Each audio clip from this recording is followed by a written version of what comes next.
Hello, hello, hello, hello, and welcome to this week's Friday Madness or Friday Mayhem with your very own Banksy style. That's right, we're doing show number 7, folks. Show number 7, one more left.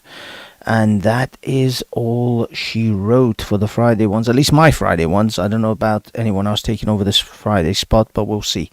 Cheers to one and all, whoever is drinking. Whatever you're drinking, I hope it is lovely. I am indulging in some summer fruits and lemonade. It's a summer fruits, I don't know, Robinson's, cordial, whatever you want to call it, just flavoring.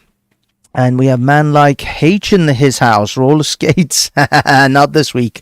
We're doing it from the safety of my computer desk. This week, we're going to guarantee some decent mic quality, I guess, for exchange for the lack of roller skating. Hey, vavaroom.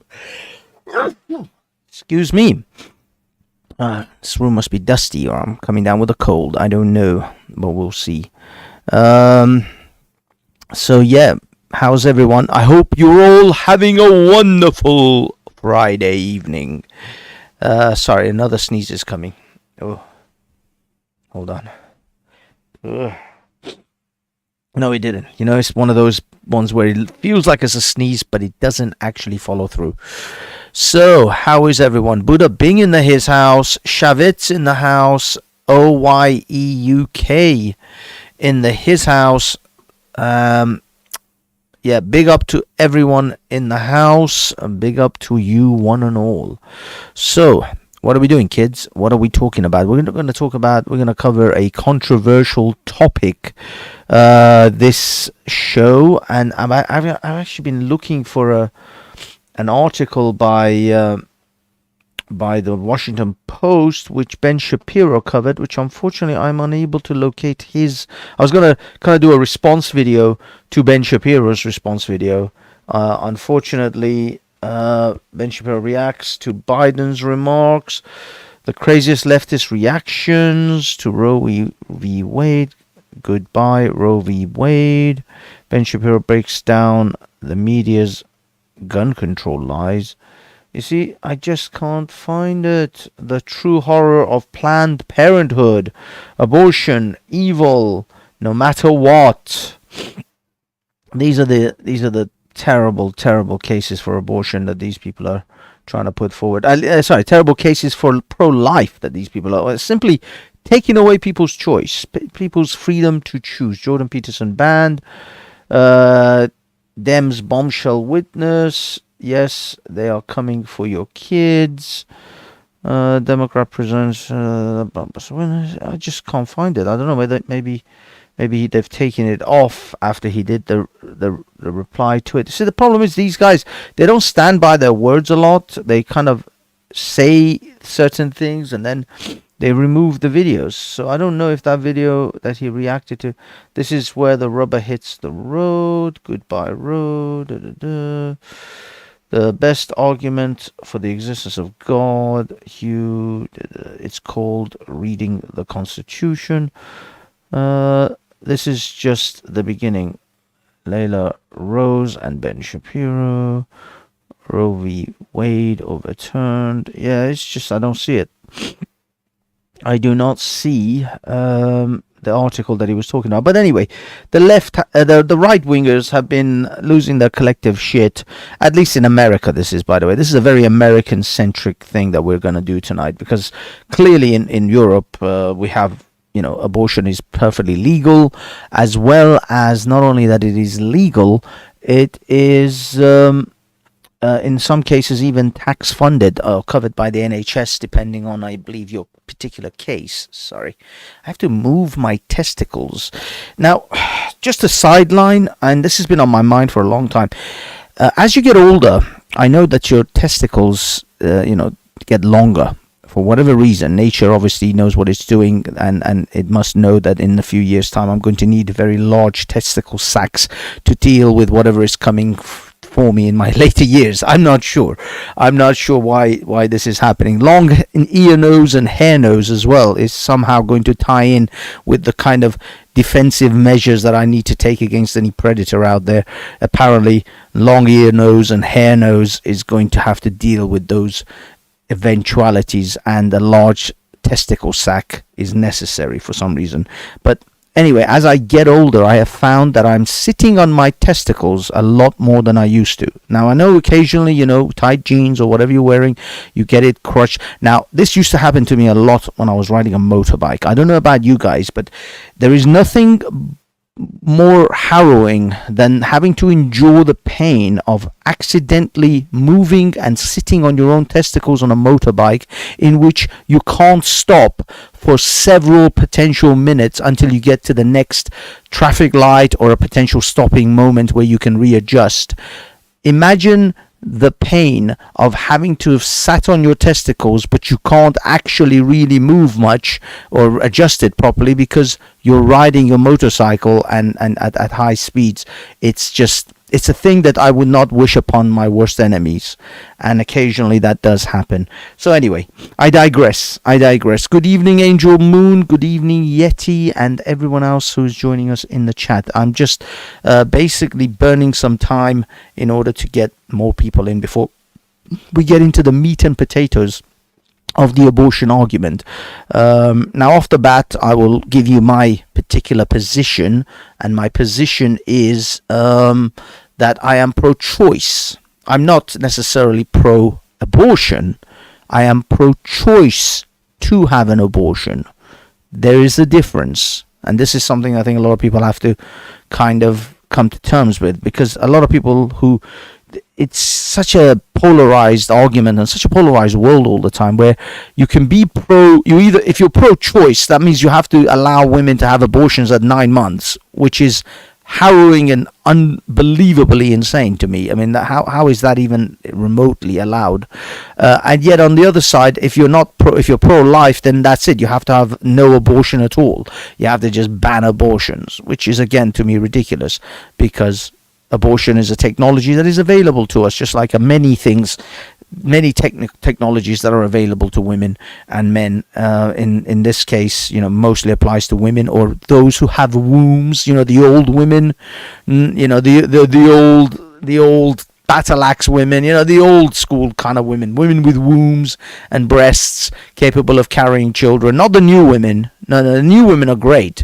The new women, as Ricky Gervais says, the ones with beards and cocks, those new women, they're awesome. They're awesome. You never have to worry about a new woman having an abortion.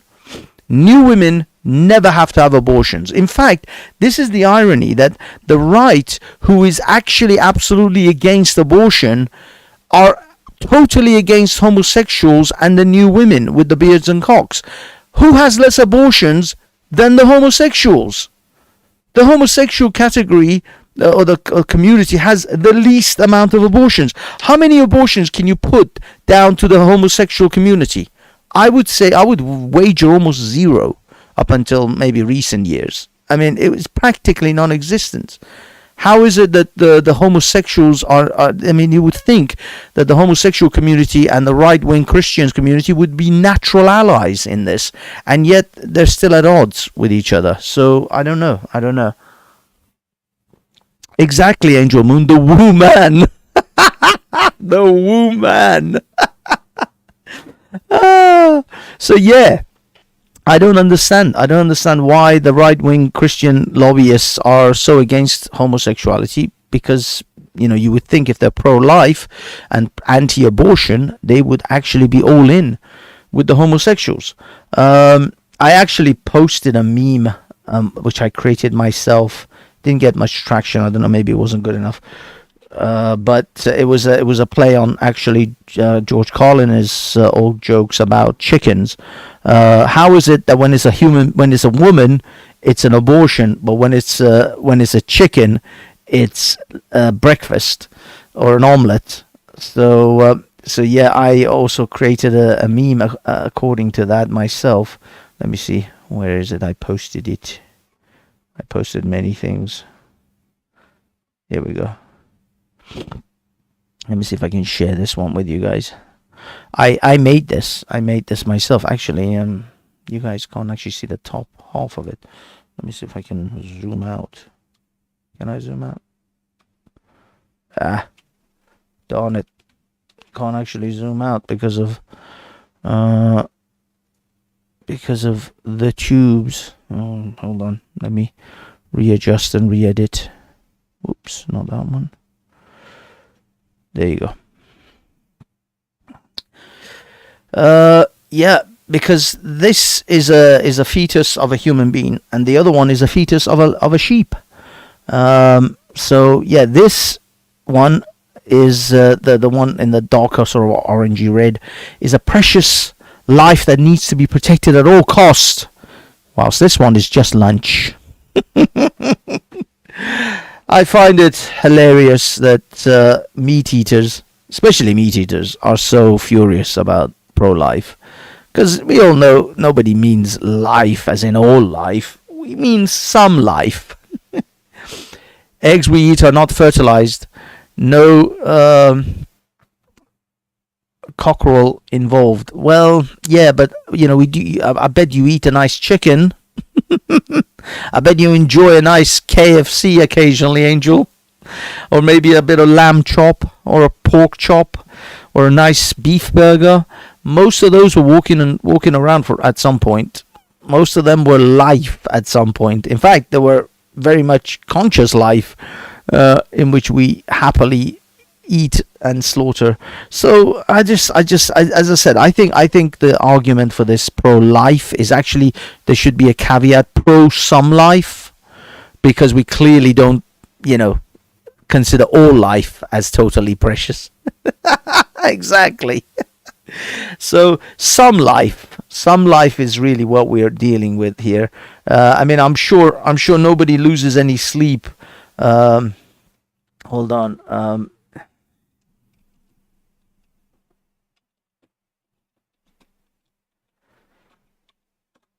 Let me show you what I mean when I say some life.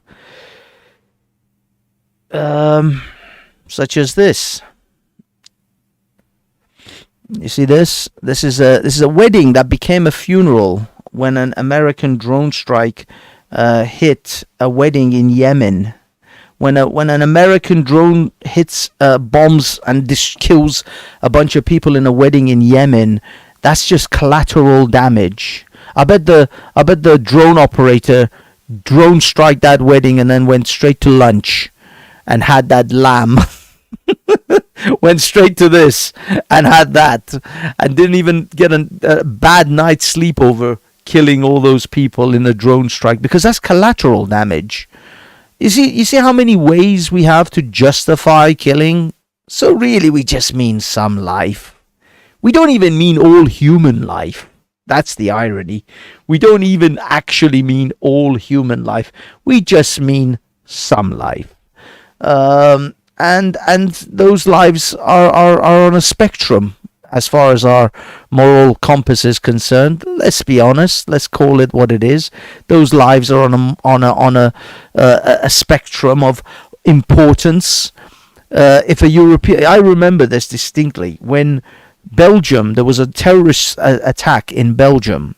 And also, obviously, the Bataclan in France and Charlie Hebdo in France, and then later on, the beheading of the school teacher. But nevertheless, at that time when there was the Charlie Hebdo, in that same period, where there was a lot of attacks happening in Europe by Al Qaeda, ISIS,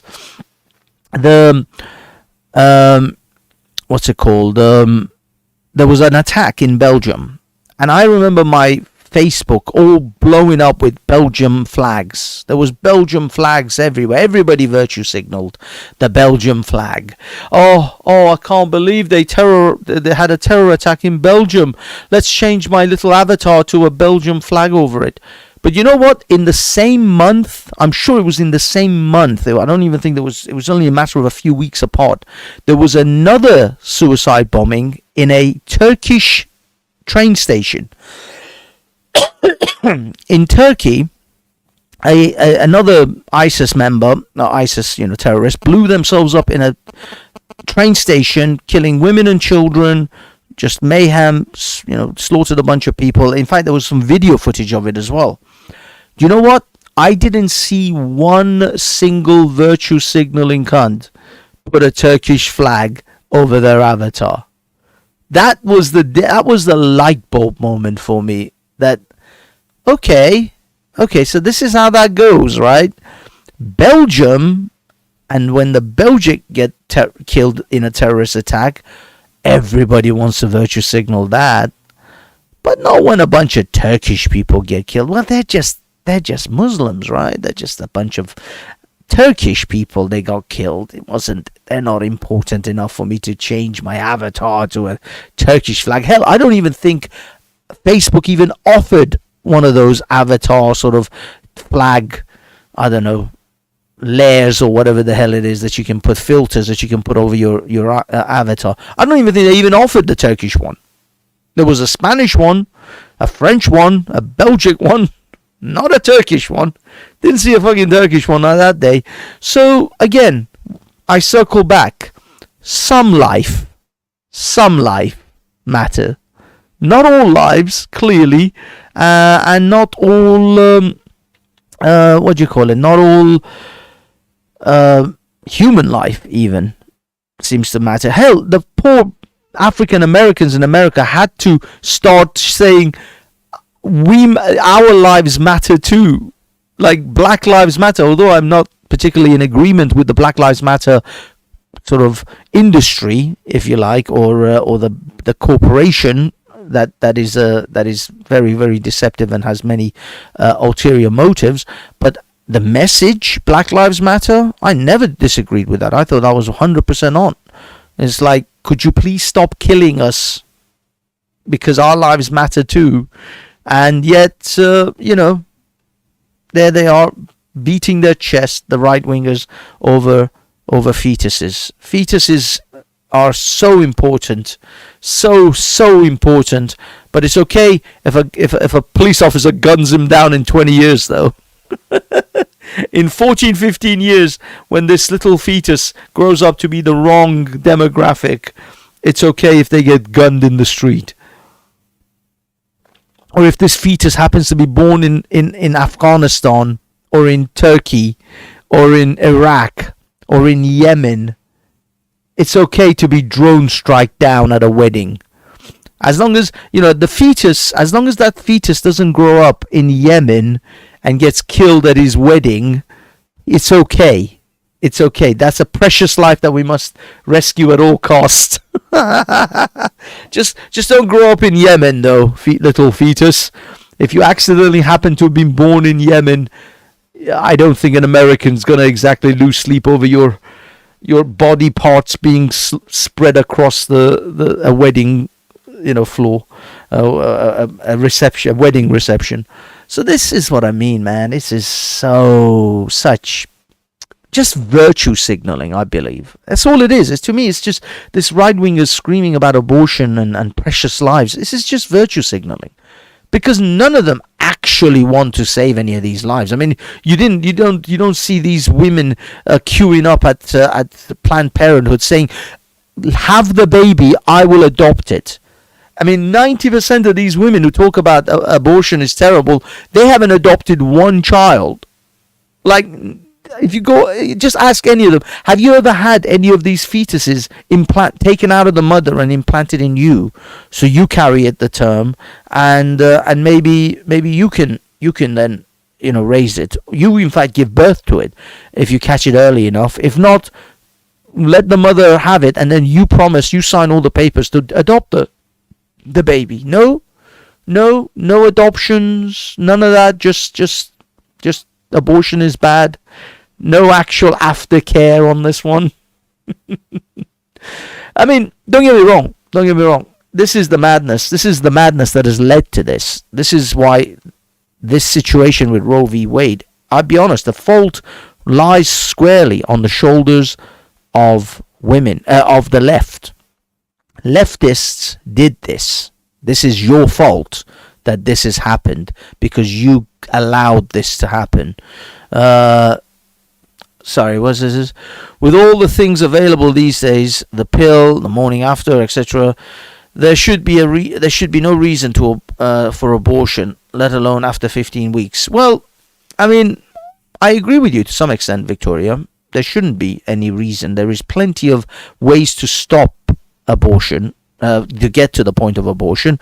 But nevertheless, abortion is an option, or at least certainly should be an option for a parent. And I mean, 15 weeks. You're right. I think after the first month, if you haven't noticed that you didn't get your period after the first month, and then after the second month, that's 8 weeks. You mean in 2 months you didn't notice you were pregnant? Now, don't get me wrong. There are some cases where people have given birth. They've literally been pregnant all the way up to giving birth, and they didn't realize they were pregnant. There's all sorts of crazy stories of people thinking that they're not pregnant and they've given birth. So women, I'll be honest, not all women are the sharpest tools in the box. So I agree. I think after 10 weeks, I personally think after 10 weeks you should stop, because after 10 weeks brain activity is detected, and usually when brain activity is detected, all the nervous system is in place. It's hard. It's hard not to say that is a viable, human being at some point. I mean, it might be that still there'll be complications and the baby could be stillborn. There could be all sorts of scenarios. We could still have issues. But after 15 weeks, brain activity is detected, and it's a pretty viable, child. I mean, it could be a viable human being. At that point, it gets pretty graphic if you're aborting a child after 10 weeks, in my opinion. So 2 months is a pretty reasonable amount of time to have an abortion, if you really have to have an abortion. But again, for me, I'm not saying I'm anti. I'm for abortion. I'm just simply for choice.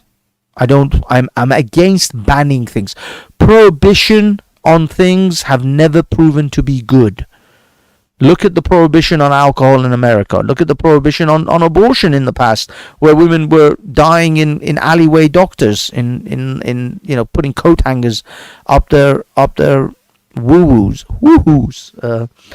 foo-foos, whatever. I just don't want women to go back to that era of having to have abortions in back alleyways and in like filthy doctors' offices or whatever. Just generally horrific things like that. I think there is a middle ground here that we can meet with.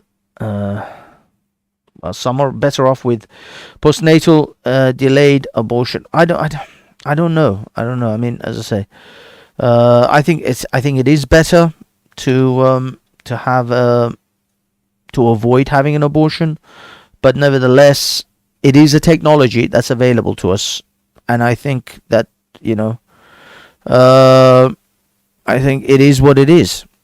It is what it is. People take advantage. I mean, there's a lot of things you could say that are bad or wrong. I mean, are we gonna cars kill a lot of people? Do we ban cars? There is a piece of technology that has come about that has given us options, and I don't think we should take away the options. I think as long as we have options. I mean, look at Ireland. There was there was a report of a Hindu woman who had complications during childbirth, and the doctors in Ireland would refused to abort the child because of the abortion laws in Ireland, because of the Catholic Church, and that woman died. They neither saved the baby nor the mother. They killed both. I don't think we want to go back to those days. I don't think America wants to go back to those days.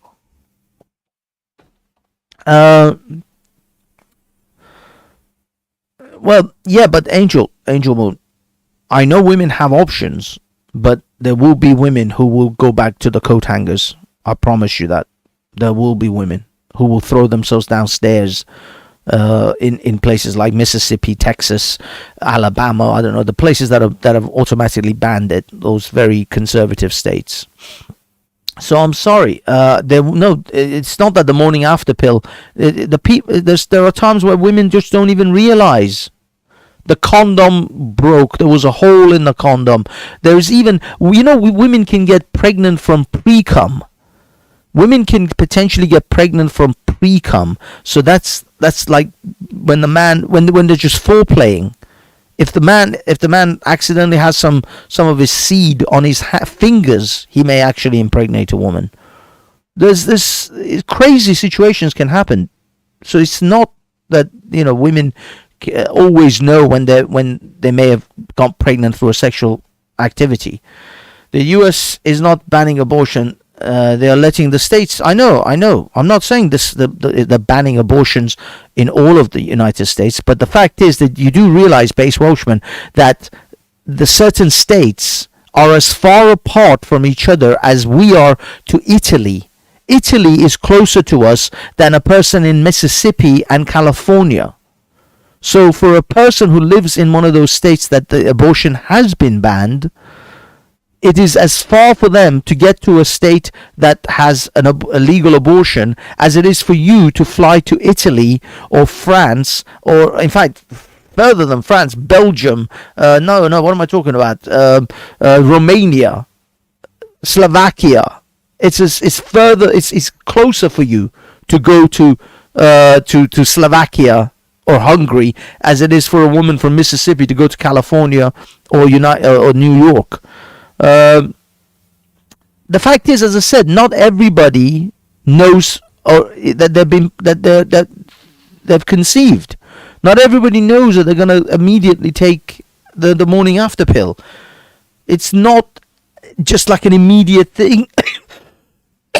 Not to mention the scores of young teenagers. Teenage pregnancy in America is going to go through the roof. By the way, you know where teenage pregnancy is the highest in America? In places like Alabama, like Texas, like Mississippi, where they don't teach sex education, and they have these abstinence bullshit going on. They try to give abstinence instructions. They're the states that have the highest teenage pregnancies as well. Absolutely, I agree with you. I 100% agree with you that abortion should be the last choice. But the fact of the matter is, abortion should be available. It shouldn't be banned. So you and I are in agreement that you are pro-choice then. If anything, you are if it should be the last option, then that option should still exist. The fact is, in America, in certain states, they don't give you that option. They've removed that last option. So you don't have my argument is, just let people have the option. Don't force them to travel to a place hundreds, if not thousands of miles away to be able to get this option.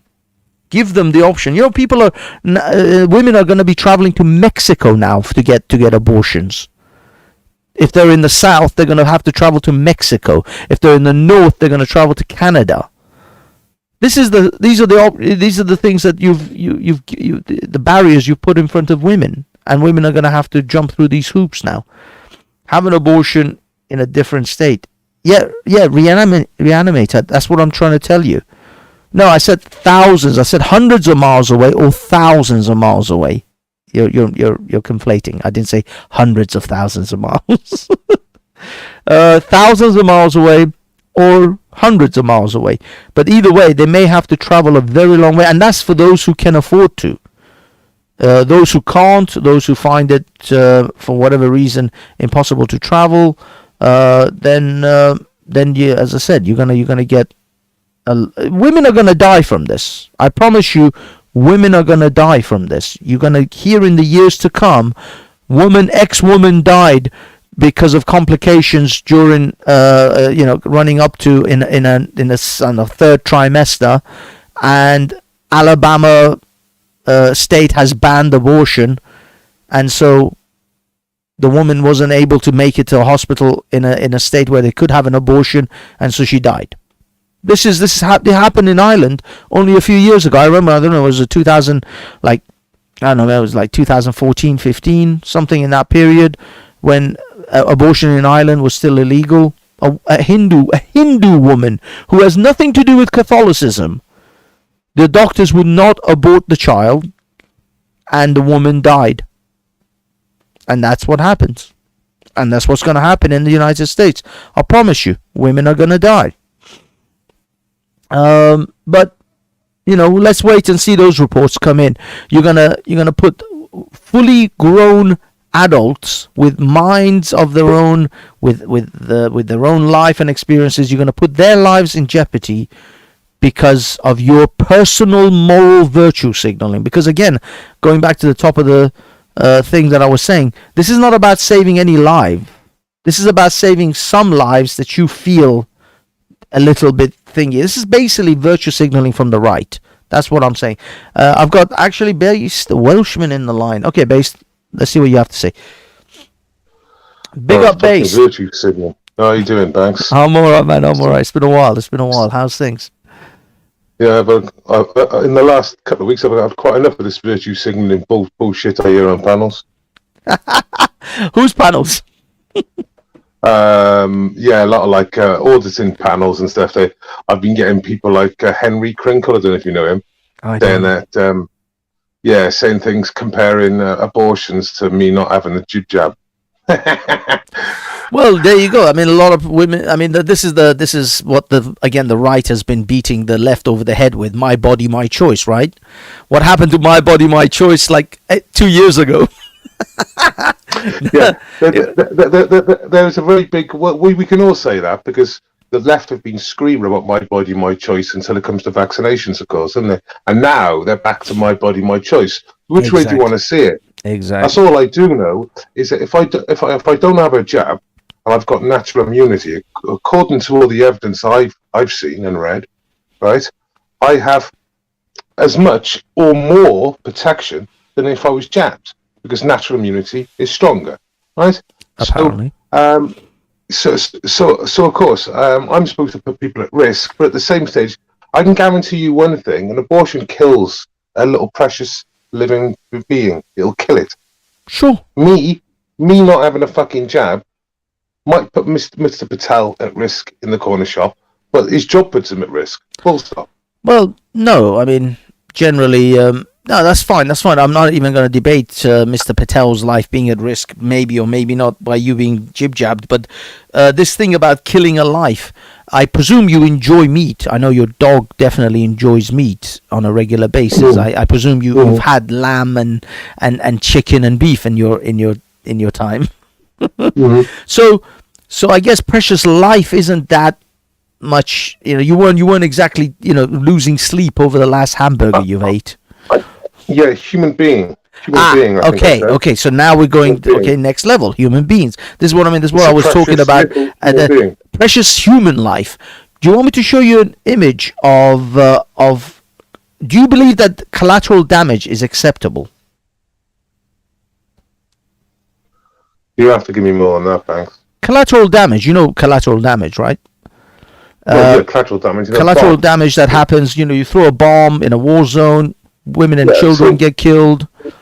Yeah, you need to explain a little bit more. Okay. Well, my point here is I've got an article here from Yemen. Unfortunately, sharing it, it's going to be really difficult for me to share it with you. But if you just look at the stream, I don't know if you can see the stream, but there's a video. Image of an article.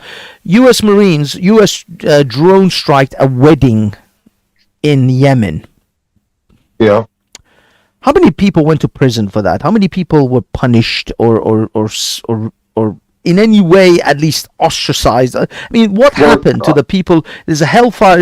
On December 12th, 2013, United States aerial drone launched 4 Hellfire missiles on a convoy of 11 cars and pickup trucks during a counter-terrorism operation in rural Yemen. The strike killed at least 12 men and wounded at least 15 others, 6 of them seriously. Okay, so let's just cut the bullshit. So why ain't you and everyone else screaming about Yemen right, which has been going on, and it's 150,000 kids, half a million people in total. So everyone's screaming about Ukraine and having their Ukraine flags and their bunting on their windows. Why are they screaming about Yemen? Well, exactly. Exactly. So But no. My concept, my point here isn't about necessarily Yemen. I'm saying no one has lost any sleep over this. There are no Supreme Court judge rulings over collateral damage. It is an acceptable loss as far as the Americans are concerned. No American, no right-wing, righteous Christian American has ever lost sleep over these things, and these things have happened numerous amount of times. So look, what I'm trying to tell you is, even when it comes to human life, there is a spectrum, there is a gradient of importance of what is important, which human life is more important than others. We clearly know this in the world in which we live in. So not all human life is actually as important as each other. So what brings me down to is that when you're screaming about a little fetus, where in that list of important human lives does that fetus fit in? If that fetus happens to be born in Yemen and then gets drone striked by America, that's okay. But if that fetus gets born on American soil, or doesn't get born at all, it's just simply carried by a woman on American soil, well, now it's a precious life. You could say that about anything. You could say that about Ukraine. You could say that about the Rhondda Valley. You could say that about anywhere. There could be abuse going on, and you could bring up an abuse case where recently in Britain, I think a child was beaten to death. In Wales, and they dumped in a river. No, I mean somebody's going to go to jail for that, though. If someone beats a child to death in Wales, somebody's going to jail. Yeah, but they've just been convicted. The both parents and the 14-year-old stepbrother. Yeah, no. I'm talking about people who kill people without any recourse, without any punishment, without any retaliation from these people who supposedly love and adore precious lives in the womb. The point I'm trying to make is we pick and choose the importance of life all the time. Okay, so the army and if you're working for the government get away with murdering people, and is that what you said, or killing people? Okay, and they don't get any. You could say that about third trimester abortions, couldn't you? Well, again, I agree with you that they get away with it. They get away with it. They do right now, and I don't necessarily am comfortable with that. 5 states in the US, you can have abortion on due date. Yeah, I mean that is infantilized. That's infantilized. Studying in brave. Studying in brave. No. Look, you're right. Again, you see, this is why I'm saying that this situation with the Supreme Court in America, this is the left's fault, is because they started pushing for crazy nonsense. Like the child is then the woman. It was like some woman was giving testimony of, well, when it reaches the 3rd trimester, the woman will then give birth to the child. That the child will be the baby, or I don't know how they refer to it, would be kept comfortable, and then a conversation will take place between the mother and the physicians. What fucking conversation? It's a baby, you fucking monsters. There is no conversation. The conversation is either you're going to give it for adoption or you're going to keep it. That's the conversation. Yeah. So another example, it stinks because it's all a money game. It's like you've heard about harvesting, baby harvesting, have you? Yes, yeah, definitely. Especially, there's some nefarious. I mean, I don't have that much evidence. I have a lot of conspiracies about that. There's no conspiracies. The state do it. The state. Oh, you're talking about harvesting the fetus, not babies. I'm talking. I thought you meant actually born babies. 9 months, past 9 months babies, not fetuses. Fetuses, yeah, they've been harvesting like fetuses. An acorn, it turns into an acorn tree, yeah. So a baby fetus turns into a baby. Again, I'll go back to the degree in which we give importance to life. If you don't want to, if you think of it as a baby, then you can go ahead. But I actually think of those people who died at that wedding to be far more important than a fetus. It doesn't grow into being a badger. It grows into a little human. Not always. Right. Not always. There are many times, many steps along the way between fetus, even embryo level to actual human being, in which that thing could fail, that whole project could fail. And we accept those on a regular basis. Women, you know how many women give, I forgot the exact numbers, many women give, they have fertilized eggs that never mature, never embed themselves in the womb, and they just are flushed out in their period. Are you going to mention the rape and the incest? No. I'm just talking about women who have fertilized eggs who don't mature, and they're just. What I'm trying to give you is an idea between the time of a very small percentage. We're not talking 10s, 15s to 20%. It should be like abortions. No, it's actually a lot more. Yeah, it's actually a lot more than 10-15%. Right. No, I'm telling you, I've got to look for the numbers, but it's way into like 20-30% of women who actually have fertilized eggs, who never mature, who never get anywhere. They just come out as periods.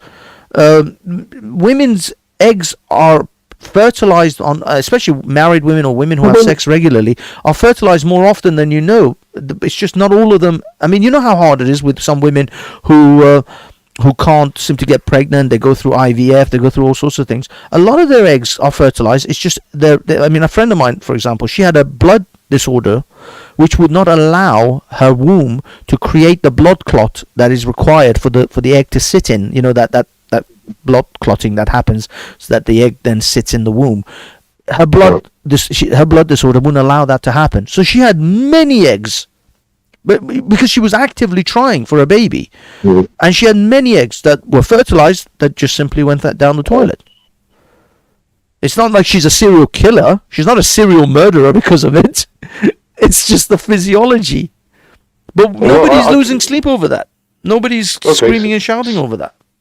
So let me give you a little one now. So what would you think the percentage would be in the UK, this is, of abortions being carried out to women that have already had one?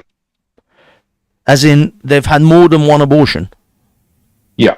Oh, I don't know. Maybe 20-30%, maybe more, maybe less. I don't know. I'll be honest, I'm just throwing a shot in the dark. I have no idea those numbers. 45% of abortions carried out in the UK have been carried out to women that have already had one. Okay. So these women are effectively, well, I mean, depending on how many times they're doing it, but you're right. I think they could be using it as a form of contraception at the minimum. Okay. Now, in my life, I know 3 women who've had abortions, and none of them seem in any shape or form badly sort of distort about it. Admittedly, all the ones I know, they're mostly hiding it, mate. They're mostly hiding it. Well, I mean, one of them I know very closely. I'll be honest, I can't tell you who.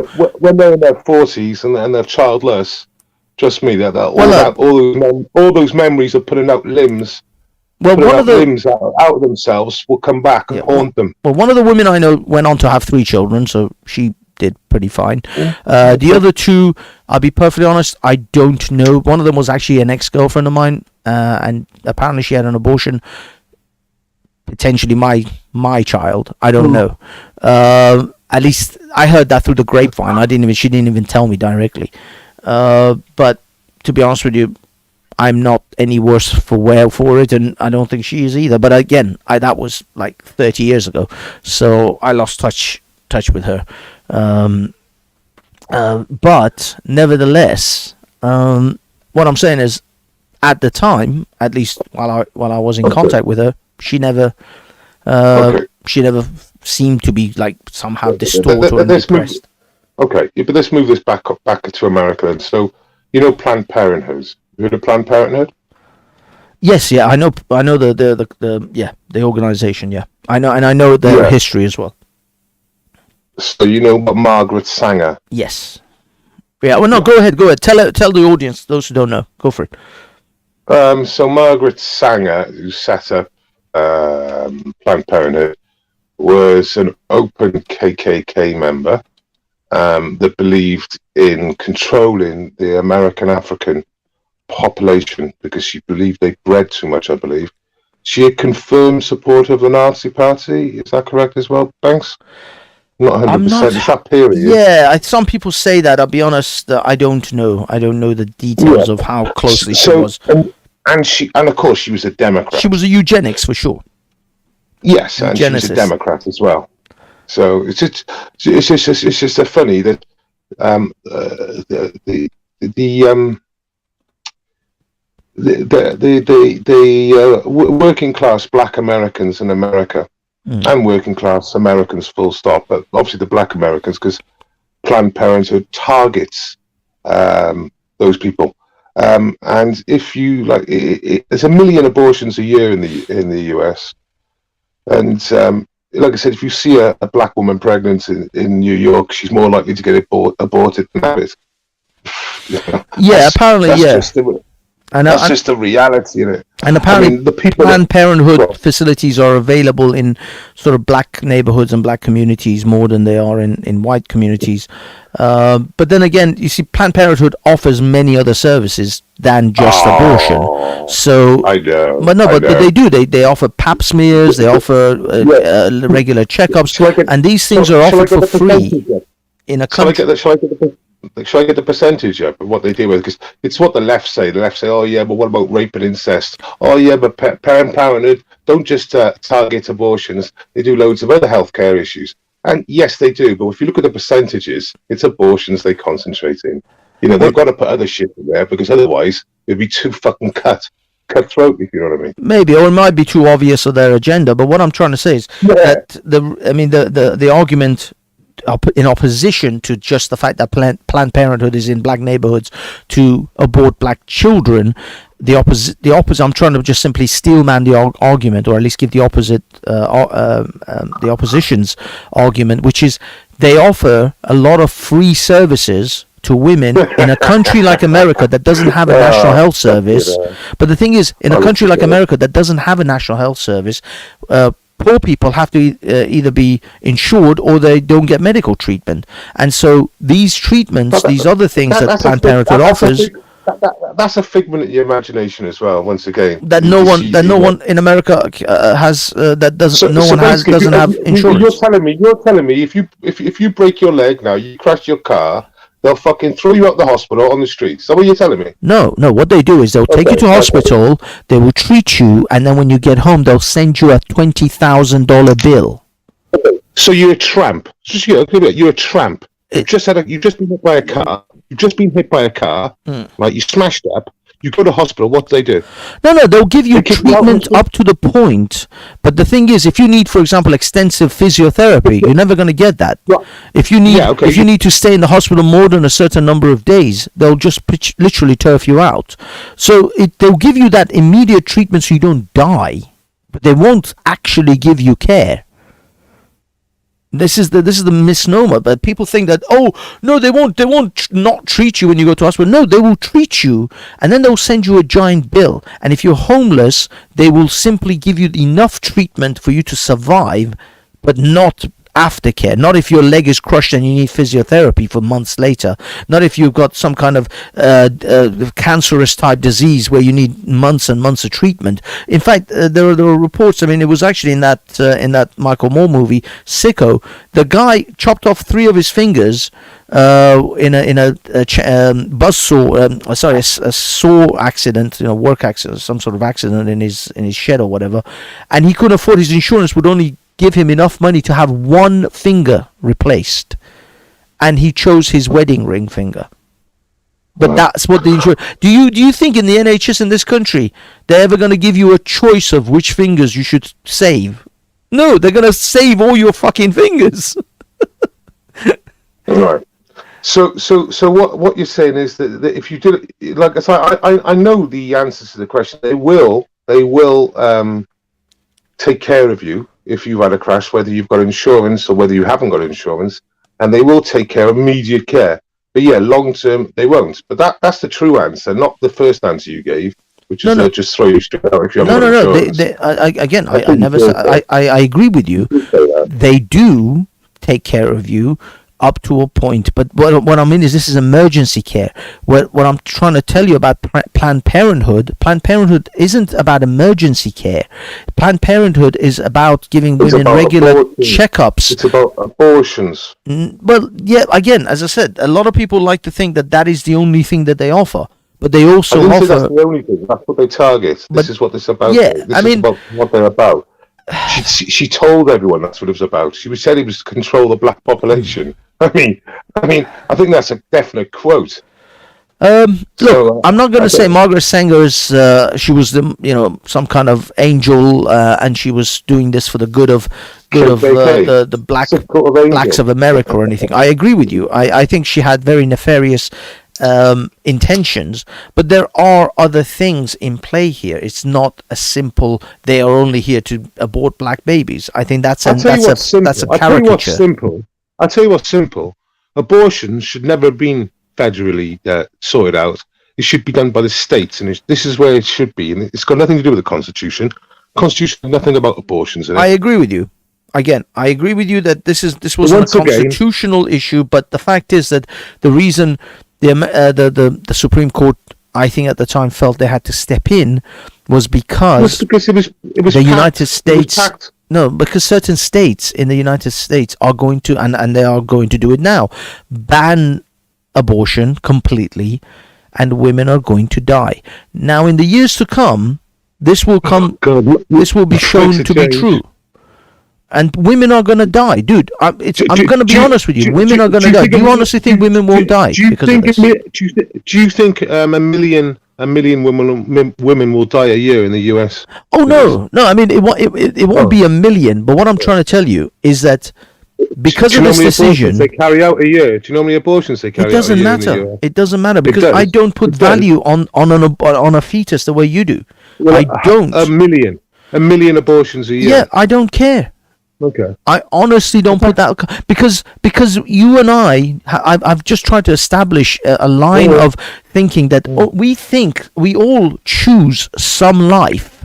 We don't all think all life matters. We don't even think all human life matter, because in our daily lives, when our governments go out and kill innocent people and chalk it up to collateral damage, that is a direct indicator that we have a hierarchy of what life matters and what human even life matters.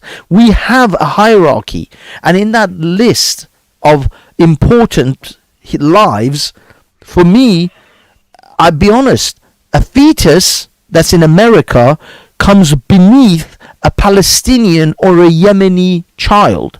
They are ranked higher to me than a fetus in America. But why aren't you outside the Saudi embassy protesting then, Banks? No, I will. I am. I talk about it all the time. I talk about. We talk about it online, but Yemen is being taken out by American and British weapons, right? Yeah. From Saudi.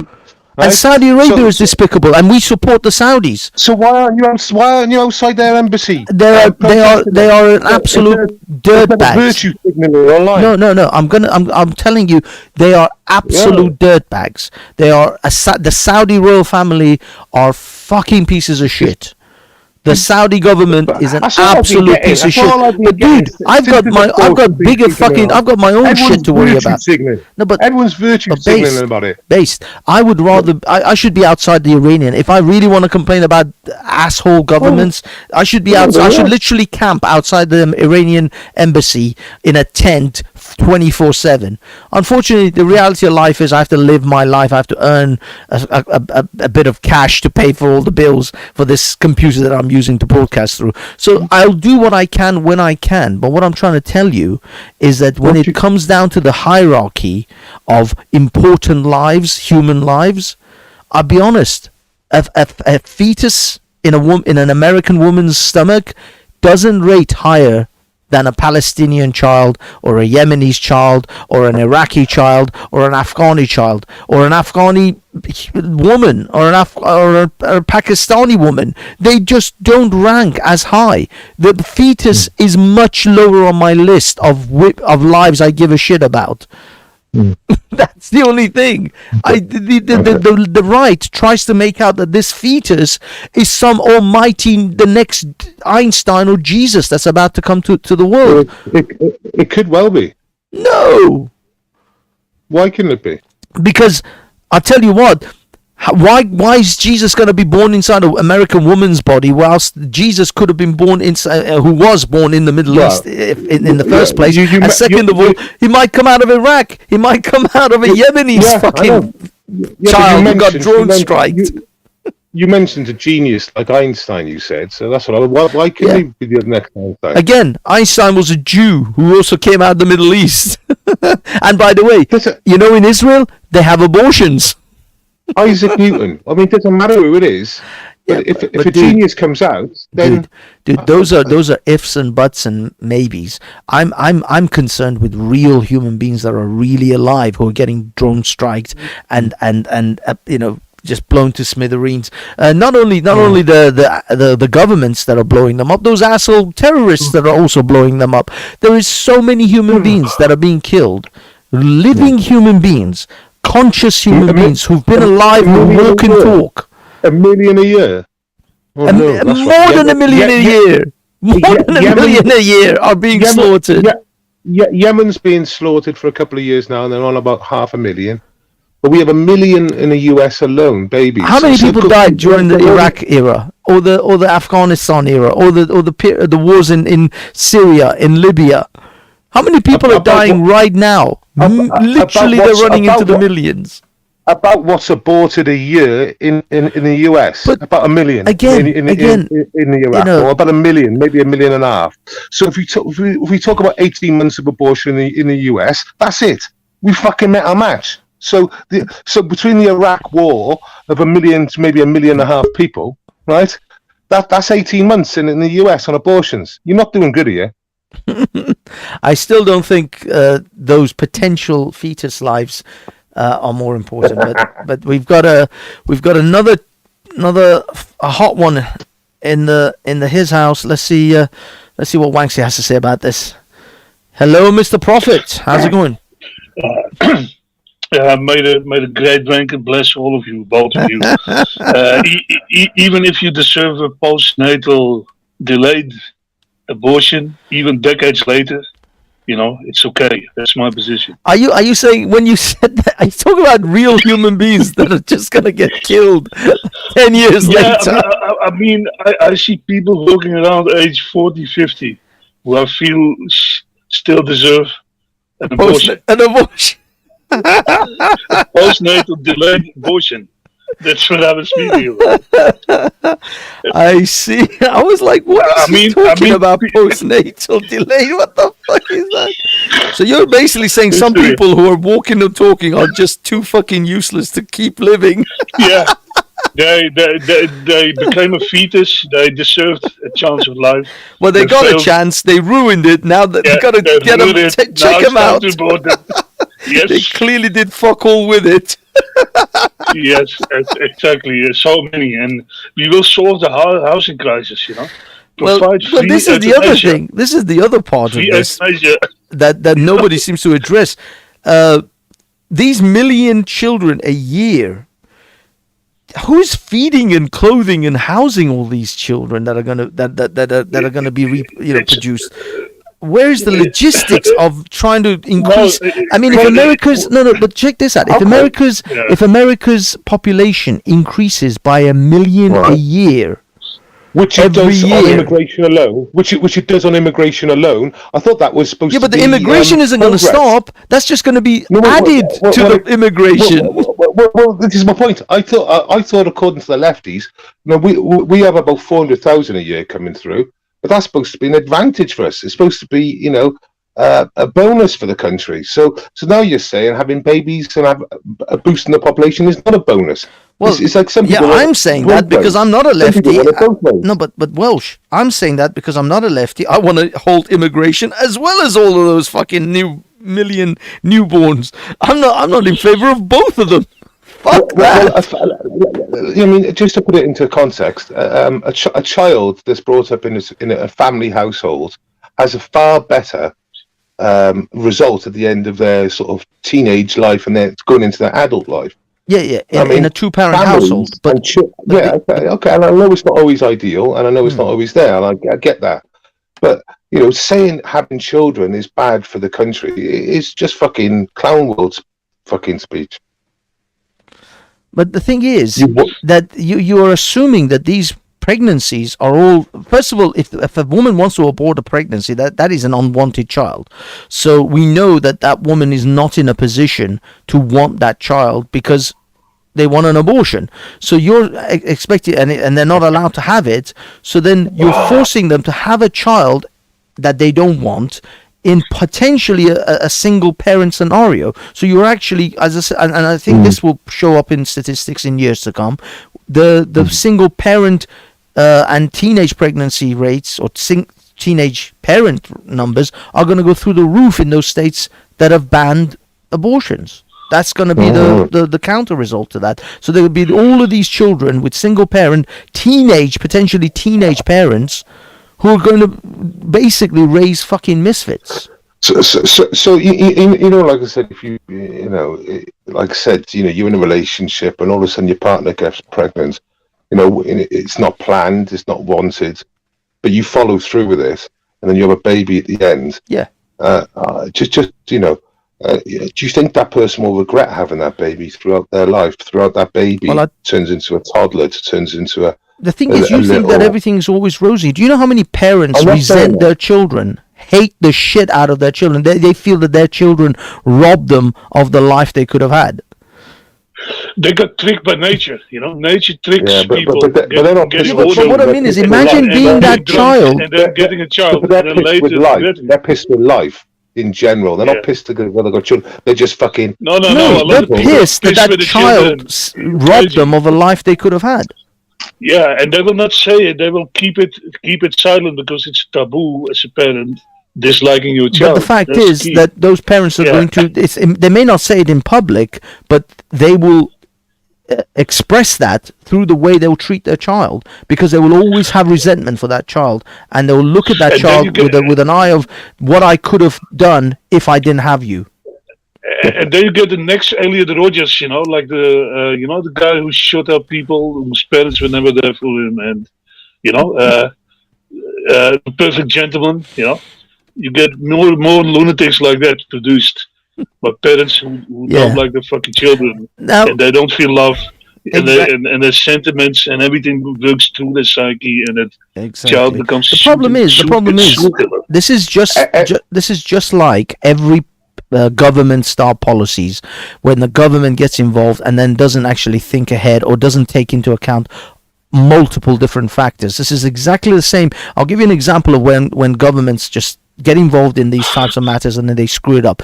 In New York, they brought in a policy that rents have to have a cap. You can't go above a certain amount because it was becoming so expensive, and landlords were charging exorbitant amounts of money for tiny little flats. So the New York government, the New York state came in with this law of a cap. You know what happened? The counteract to that was that landlords, especially those who had expensive properties, stopped renting them out. They would rather leave them empty than to have some low life with low earners ruin their flats. So what happened as a result of that is that hundreds of thousands of flats were left empty in New York, and no one lived in them. So MPC in the chat, when you said 1.1, you're correct, but that's like visiting visitors as well into the country. But I was just basically Conservatives. It's 360 odd thousand on average every year since the Conservatives have been in power. But 1.1 million last year. Amazing, eh? Thought we were on Kung Flu. Sorry to jump in there, but. Oh my God! I didn't notice Angel Moon apparently was in the back. Angel Moon, if you hear us, please come back. I didn't see you at all. I didn't even notice. I was roasting him. I was roasting him. and he was more trying to sort that one out. I was gonna an ass whooping by Welsh, and I was also looking at all 10 other things. I'm sorry, I have to produce these shows entirely by myself, so I'm usually looking at like 10 other things that are going on at the same time. But yeah, Angel, come back if you're still about. What was I going to say? Again, for me, it's unintentional consequences, and this situation. When there will always be liberal states. Now, there's another unintentional consequence which I think the conservatives have not taken into note. This is now gone back to the states, which is, they're saying this is a fair and democratic thing. But what happens when those red states start to turn purple and blue because of this? That's going to be interesting if that starts to happen. That's because you're dreaming. But the fact is, think of it this way. These states ain't going to go from red Republican to blue. Think of it this way. Right now, the Democrats are shitting all over Democratic states. Any state that's run by a Democrat is practically a shithole.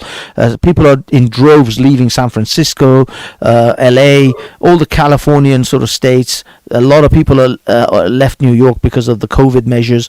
And they're all going where? They're going to freer places like Florida, like Texas, like all the other sort of red states, supposedly. Well, these people who are still carrying kind of democratic tendencies with them are going to Republican states, and they're going to start voting Republican. And I guarantee you, when a husband or a father sees their daughter or their wife die in hospital because the hospital will refuse to abort the child, and both mother and parent die, those people are not going to vote Republican again, no matter how fervent their Christian beliefs are. The thing is, they will carry out abortion if the mother's at risk of dying. I don't know. Right now we've got multiple different types of laws kicking in with different states, but I'll guarantee you there'll be states like that. There are states who have literally banned, all-out ban, including rape and incest. Sorry? Well, like I said, the percentage of rape and incest is very, very, very, very low, and it's horrific. I know, but what I mean is there are states that have gone to that level as well. They've even excluded rape and incest. So there's different states with different laws. It's going to be a crapshoot. If you got raped, you would take them on and off the pill, surely. But, it all depends. It all depends on how the scenario. How about if the rapist has kept you in a fucking closet for 6 months? So now we're going to count the whole population. So one person that got raped and kidnapped. This is where it goes. But dude, the point is, having it legal, having it available doesn't mean you have to. It's not. It's just like I don't know what it is. It's like I guess gun owners. Just because you have a gun, you don't have to kill something with it. You just have it as an option available to you. My position, which I think is the absolutely most reasonable position, which is give people the option. Don't necessarily make it easy. I don't even think it should be easy. I think you should go through at least an entire course of education. If you want to go into a hospital, even a Planned Parenthood, for abortion, and say, yes, I want to abort this child, they say, okay, fine, you have to now go on to these 3 courses in the next 2-3 days. Once you finish those courses, you come back with a certificate proving that you finished these courses on abortion and options other than abortion and all of that shit. Then you come back 2 days, 3 days later, and if you still want to have the abortion, then we'll proceed to the next stage. I'm talking that sort of level of stopping people from. You can't just walk into an abortion clinic and just have an abortion. I think it should absolutely. Well, in America at the moment, you can't do that. So what are you saying? Well, what I'm saying is, in some states in America, in like New York and California, you can literally just walk in and say, I want to have an abortion, and bam, they'll book you in, and boom, off you go. Whilst in other states, they say, no, you're not allowed at all. Yeah. So there's all of these. I think there should be there is reasonable ground here. There is a place in the middle of between killing a baby at 9 months and not having abortions at all. It should be at state level, and what you're going to end up finding is it's like the only thing Democrats have got maybe at the moment is this abortion thing, but it's going to backfire like a lot of the other shit backfires, because the thing is with Democrats, they just promote this liberal cancer through America, and everyone can see it, and everyone's leaving California, they're all going to Texas. And then they're all leaving red states and going to Florida, and this is just reality. Yeah, Florida's flying. But that's my curious interest to see what happens in the next few years, where all of these supposed red states, where all of these Democrats, people from California and stuff, fled, are now going to start voting for Democratic candidates in those red states, and then those red states start to actually become blue, and then those Democratic elected representatives will then make abortion legal in the states that have made them illegal. Let me give you an example. I live in California. I live in a small, 2-bedroom flat. It's worth like £1 million, because that's what it is worth in those areas. I walk outside my front door. There's a human shit right on my fucking doorstep. I then go 12 foot in either direction. I find another human shit. My apartment's worth £1 million, by the way. Right? Like, these people that leave California, because you know there's a poop map of San Francisco. Put in poo map of San Francisco anywhere. It's horrific. Right? At any one time, there's like 70,000 shits reported. and that's natural reporting. That's people reporting it in San Francisco daily. They report it, right? So San Francisco is the gay capital of the US. Yeah. Maybe there's a relationship, Well, it'd be the monkeypox capital. Maybe as well, it's after anal poop, normal natural thing. I don't know, and then it then falls out, and they can't help it, man. So we should be compassionate there. The first six cases of monkeypox in Europe came from, in the world outside of the traditional countries, was from a gay kink festival in Belgium, I believe. The first six cases. Well, no, I thought it was in Rome. There was a bathhouse, and that was where it all started exploding. It blew up somewhere in either Rome or Spain. I forgot. It was some kind of gay orgy, effectively. Yeah, it was a gay kink festival. I read the article. And was that in Belgium or in Belgium? That was in Belgium. So it actually blew up in Belgium. Bloody That's the way I read it. I thought. The thing is, gays are always considered, some of them at least, young ones, to be a risk population. Why? Because they are known relatively to do a lot of partying, a lot of drugs, hardcore drugs, methamphetamine, everything, and it weakens the immune system eventually. So, like with the AIDS too in the 80s, they said it was more about a weakened immune system than being gay itself. That's not the issue. It's about a lifestyle. And in Africa, where there is poor food and poor conditions, there was also AIDS, more AIDS, Banksy. I mean, Prince Harry was just promoting that everyone in the UK should get an AIDS test about 6 months ago. I can get the article up now. Prince Harry was saying everyone in the UK? Yes, everyone in the UK should get an AIDS test. Well, this is what I asked the question. But Banksy was talking about a weakened immune system, and we all know what AIDS is. It affects people with a weakened but all diseases will fuck you up. But no. I mean, the HIV virus actually it weakens your immune system anyway. That's the whole point of it. But it can. What we had recently? What we had recently that either that boosts your immune system.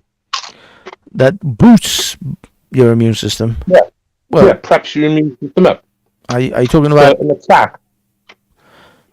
The jib jab. Jib jab, technically, it's supposed to boost. So the jib jab is supposed to boost prep your immune system. Yeah. But that's not there's nothing in it. Take the infection to boost. But why is Prince Harry telling everyone in the UK to get an AIDS test? Yeah. And we should get it because you could be a widower and you haven't had sex. You only had sex with your deceased partner. But why is Prince Harry telling everyone to have an AIDS test? I'm sure he's probably talking about more for the young people and hookup culture. But the thing is, the jib jab, I don't think it's there's no way that it's going to protect you against HIV. HIV kills your white cells. There's no way any of this vaccine business is going to do it. You're still missing the point, mate. You're still missing the point. The point I'm trying to make is, for example, you could be 3 jabs in and you get kung flu. You say, well, I've had 3 jabs in. I'm 4 jabs in. I get kung flu, right? You get the monkey. The monkey. Bear with me now. Surely you would be completely prepped up. But as it turns out, the more jabs you're getting, the weaker your immune system you get. Yeah. Right. Now, that's my point. And a lot of people have said that they've had 3-4 jabs, but they feel really bad. They get ill and quickly. They catch lots of things. Well, yeah, I mean, there's been a slew of people who've had bad reactions. A slew, fucking hell. Yeah. Well, I mean, they've had bad reactions to the jib jab itself. It's caused. I mean, I've heard several stories now. Every jab that if we look at the stats as well, you could be 3 jabs in, you'll be just as if you hadn't, because after 3-4 months of they say it covers you. But the thing is, they're not really asking for people to have any more boosters, are they? That whole business has kind of collapsed now. It will come soon again. They're building up, mate. They're not going to let it go. This will not work too well to control. Yeah, but I know it works too well, mate. The normies will fall for it. But this is it. This is it again, right? What was I going to say?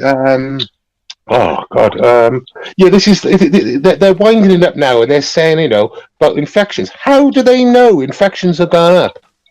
Omicron BA5, right? It's just as weak as BA2 and 1 and BA4, right? It doesn't get people really ill as a general rule of thumb. So how can they give numbers on testing? How can they give positive cases through the whole population when they're not testing anyone now? Yeah, I'm not entirely sure how that's well, no, I'm not either. Statistics. It's based on just numbers. statistical it's just stuff. Bullshit numbers because they're literally. No, but they have like a lot of science is not as 100% sure as is presented on the news to us. There's a lot of data that is out or in.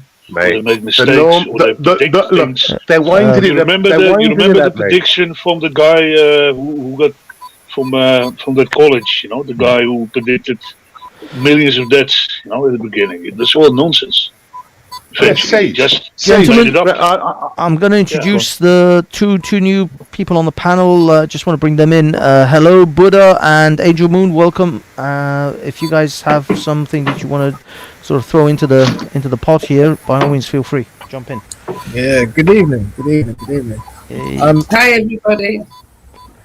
So I just wanted to make a few comments in regards to the whole abortion thing. I'm not sure how far the conversation's progressed. I got distracted for a little while, but I wanted to pose a couple of questions here. So let me start like this. How many times is there a limit? Is there a limit on how many times a lady could have an abortion in a year, or does that not matter? For health. I don't know. For which, I mean, it all depends on the country. Is it me or are you really crackling? Can everyone else here is crackling? Well, Angel Moon, who am I crackling? Yeah. Probably usually me, but I actually turned off my fan because I think it was a fan before. Yeah, we are. I am hearing a little weird noise from Angel's, but was I crackling? I'll go on mute. I mean, it might be my end, but go ahead. I don't think a woman could have more than 12 abortions in a year. I'll mute until I want to say something or go for it. Chance, yeah. That's. I think that might be the best way. I mean, I don't know if I'm breaking up on anyone else. As far as I know, no, I can hear you fine. I thought everything was honky dory. But as far as Buddha's question about the number of times you can have an abortion, I don't know if there is a limit in this country. But from a morality prospect, just you personally, would you attribute a limit to a lady having abortions a year? I don't know if it's. I wouldn't have thought it would be healthy to have more than a couple of abortions a year, just for the mental state.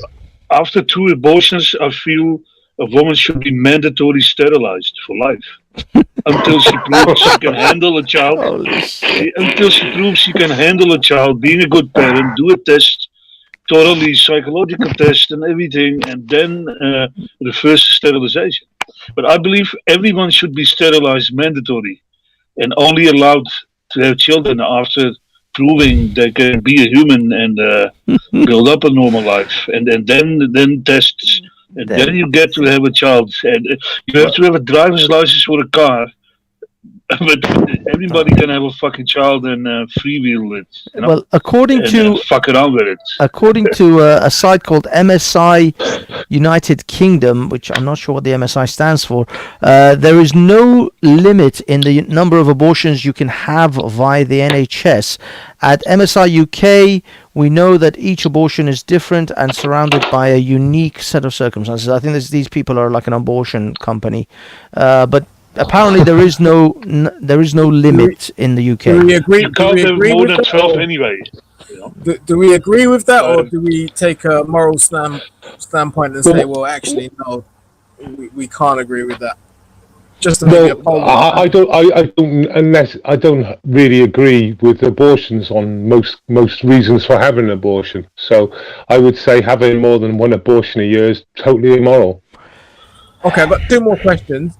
So the second question would be this: in your guys' opinion, at what point does a fetus become a life?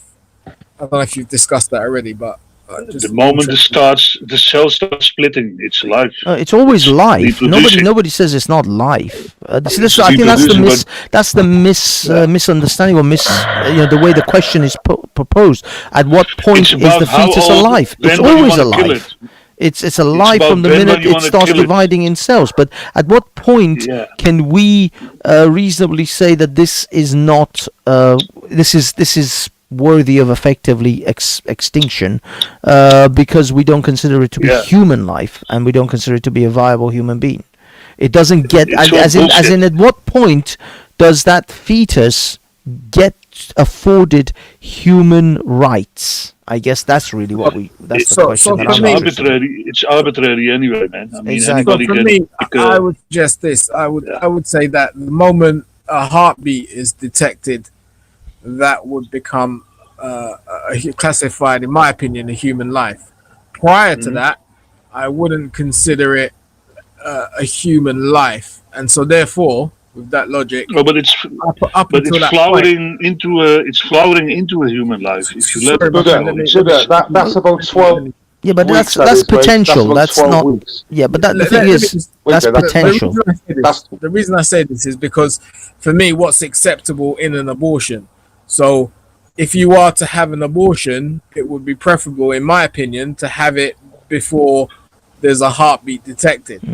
Anything after that would be, in my opinion, problematic. So I know it's very simple, me saying this from a man's perspective, but I feel like if you are to have an abortion, you should decide very quickly as to whether you want one or not. And if you do want one, I would suggest you have it before there's a heartbeat detected. That's the only reason. I understand and I agree that life is the moment its conceptions happen, then it is life. But from a moral standpoint, I would suggest it's better to have an abortion before you detect a heartbeat as opposed to what's so special about the heartbeat? I'm just starting to understand why you chose the heartbeat as a thing. The reason for a heartbeat is to justify, in my mind, if you are to have an abortion, when should you have it? I mean, if you're saying, I'm saying, but why? I'm asking why. Banksy, go to your WhatsApp, Banksy, and bring these 2 tweets forward, please, mate, and put on the screen if you can.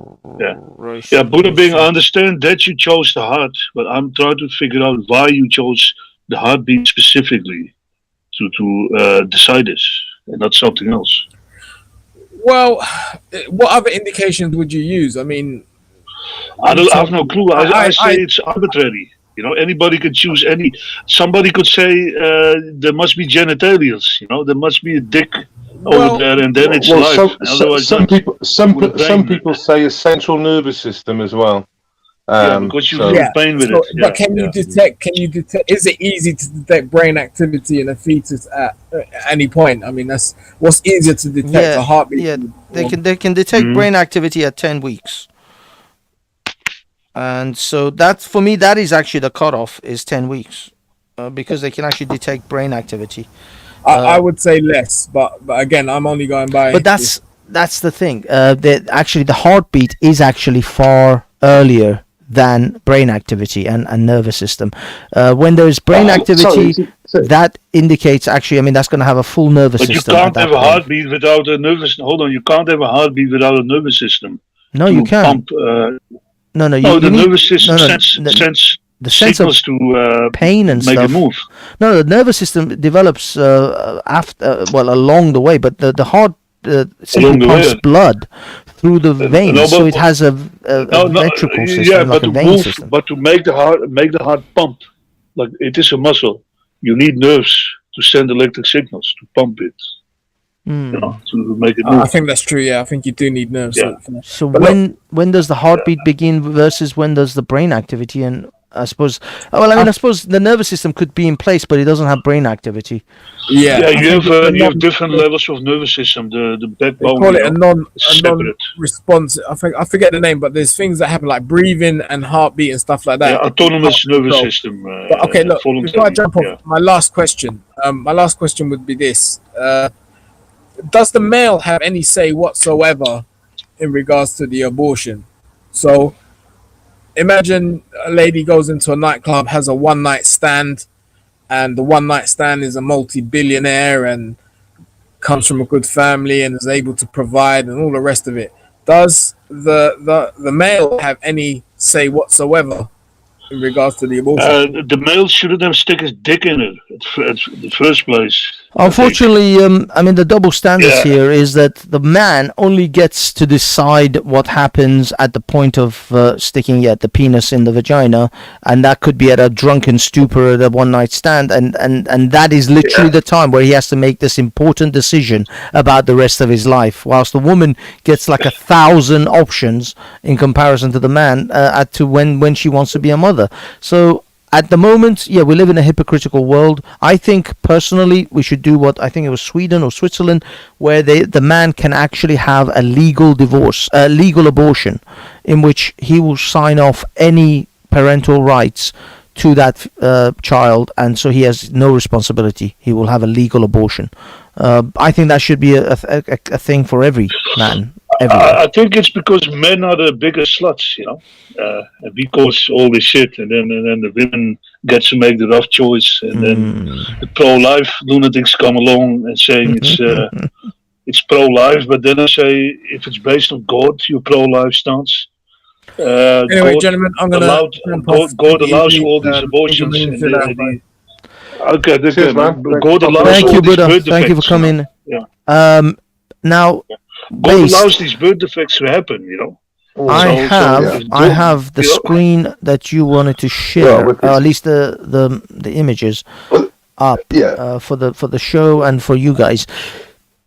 Is this just you just want to show the meme?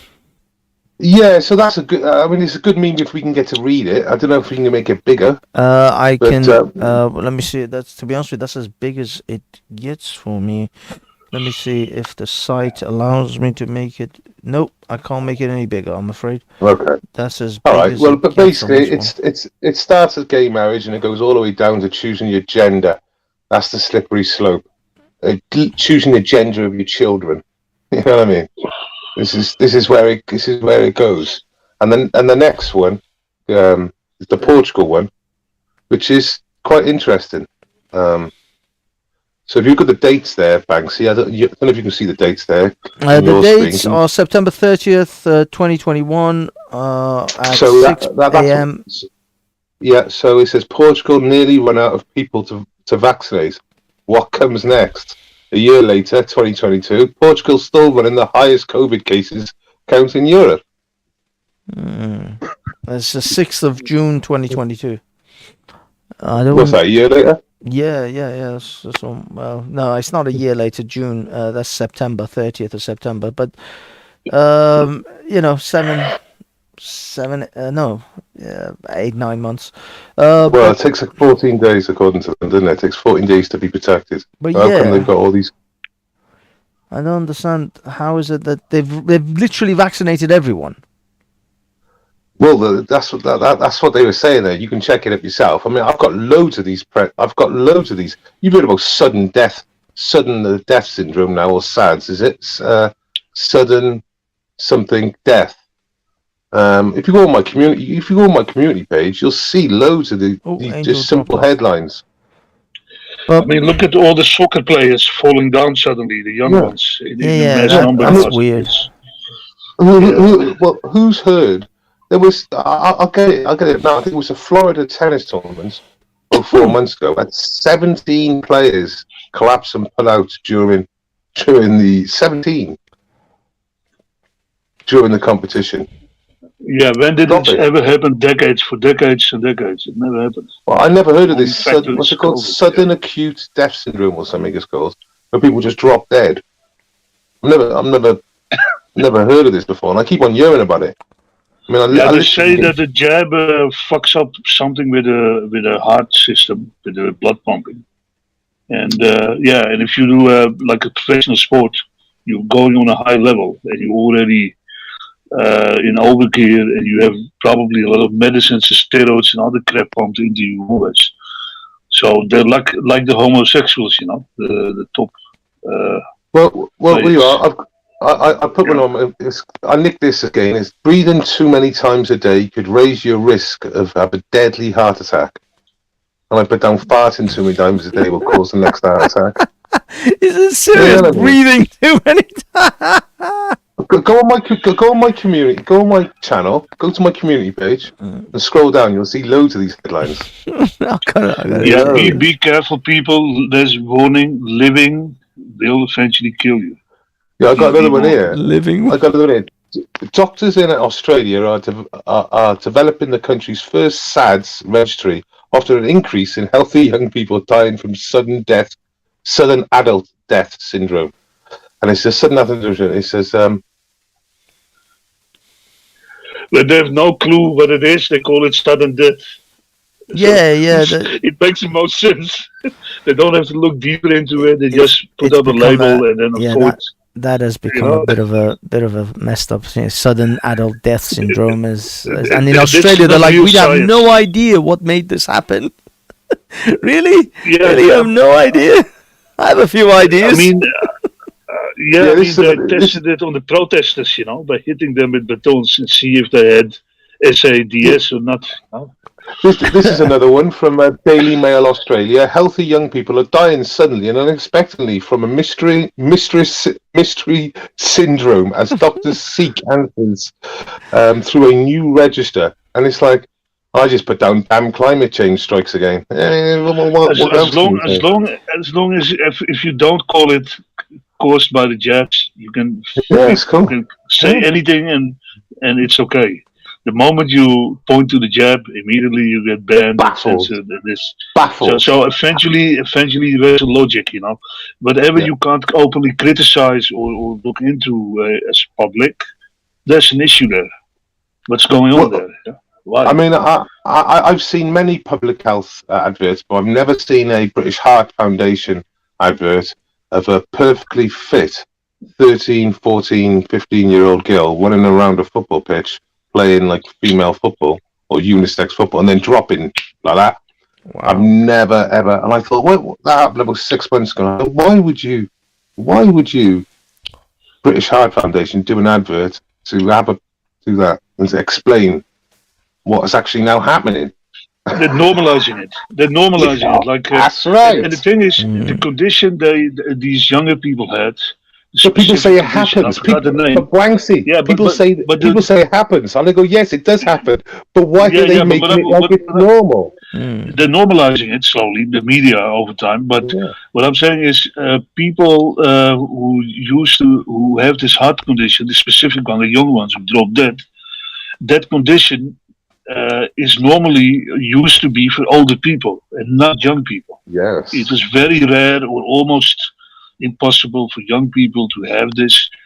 And they got COVID. COVID is not a risk for younger people. They said it from the start. So how are these young people dying then? The only other thing they received is the jab. It's logic. Sherlock Holmes. Socrates asked questions. Keep asking questions. That's what Socrates said. Okay. We're not allowed right now anymore. Old school Mackie boy. Talk about aspirating. It's not a huge thing. The aspirating, it does happen. You've obviously been watching John Campbell, Dr. John Campbell. It is, and it is a problem that a lot of, like, Denmark is the only country that aspirates, and guess what?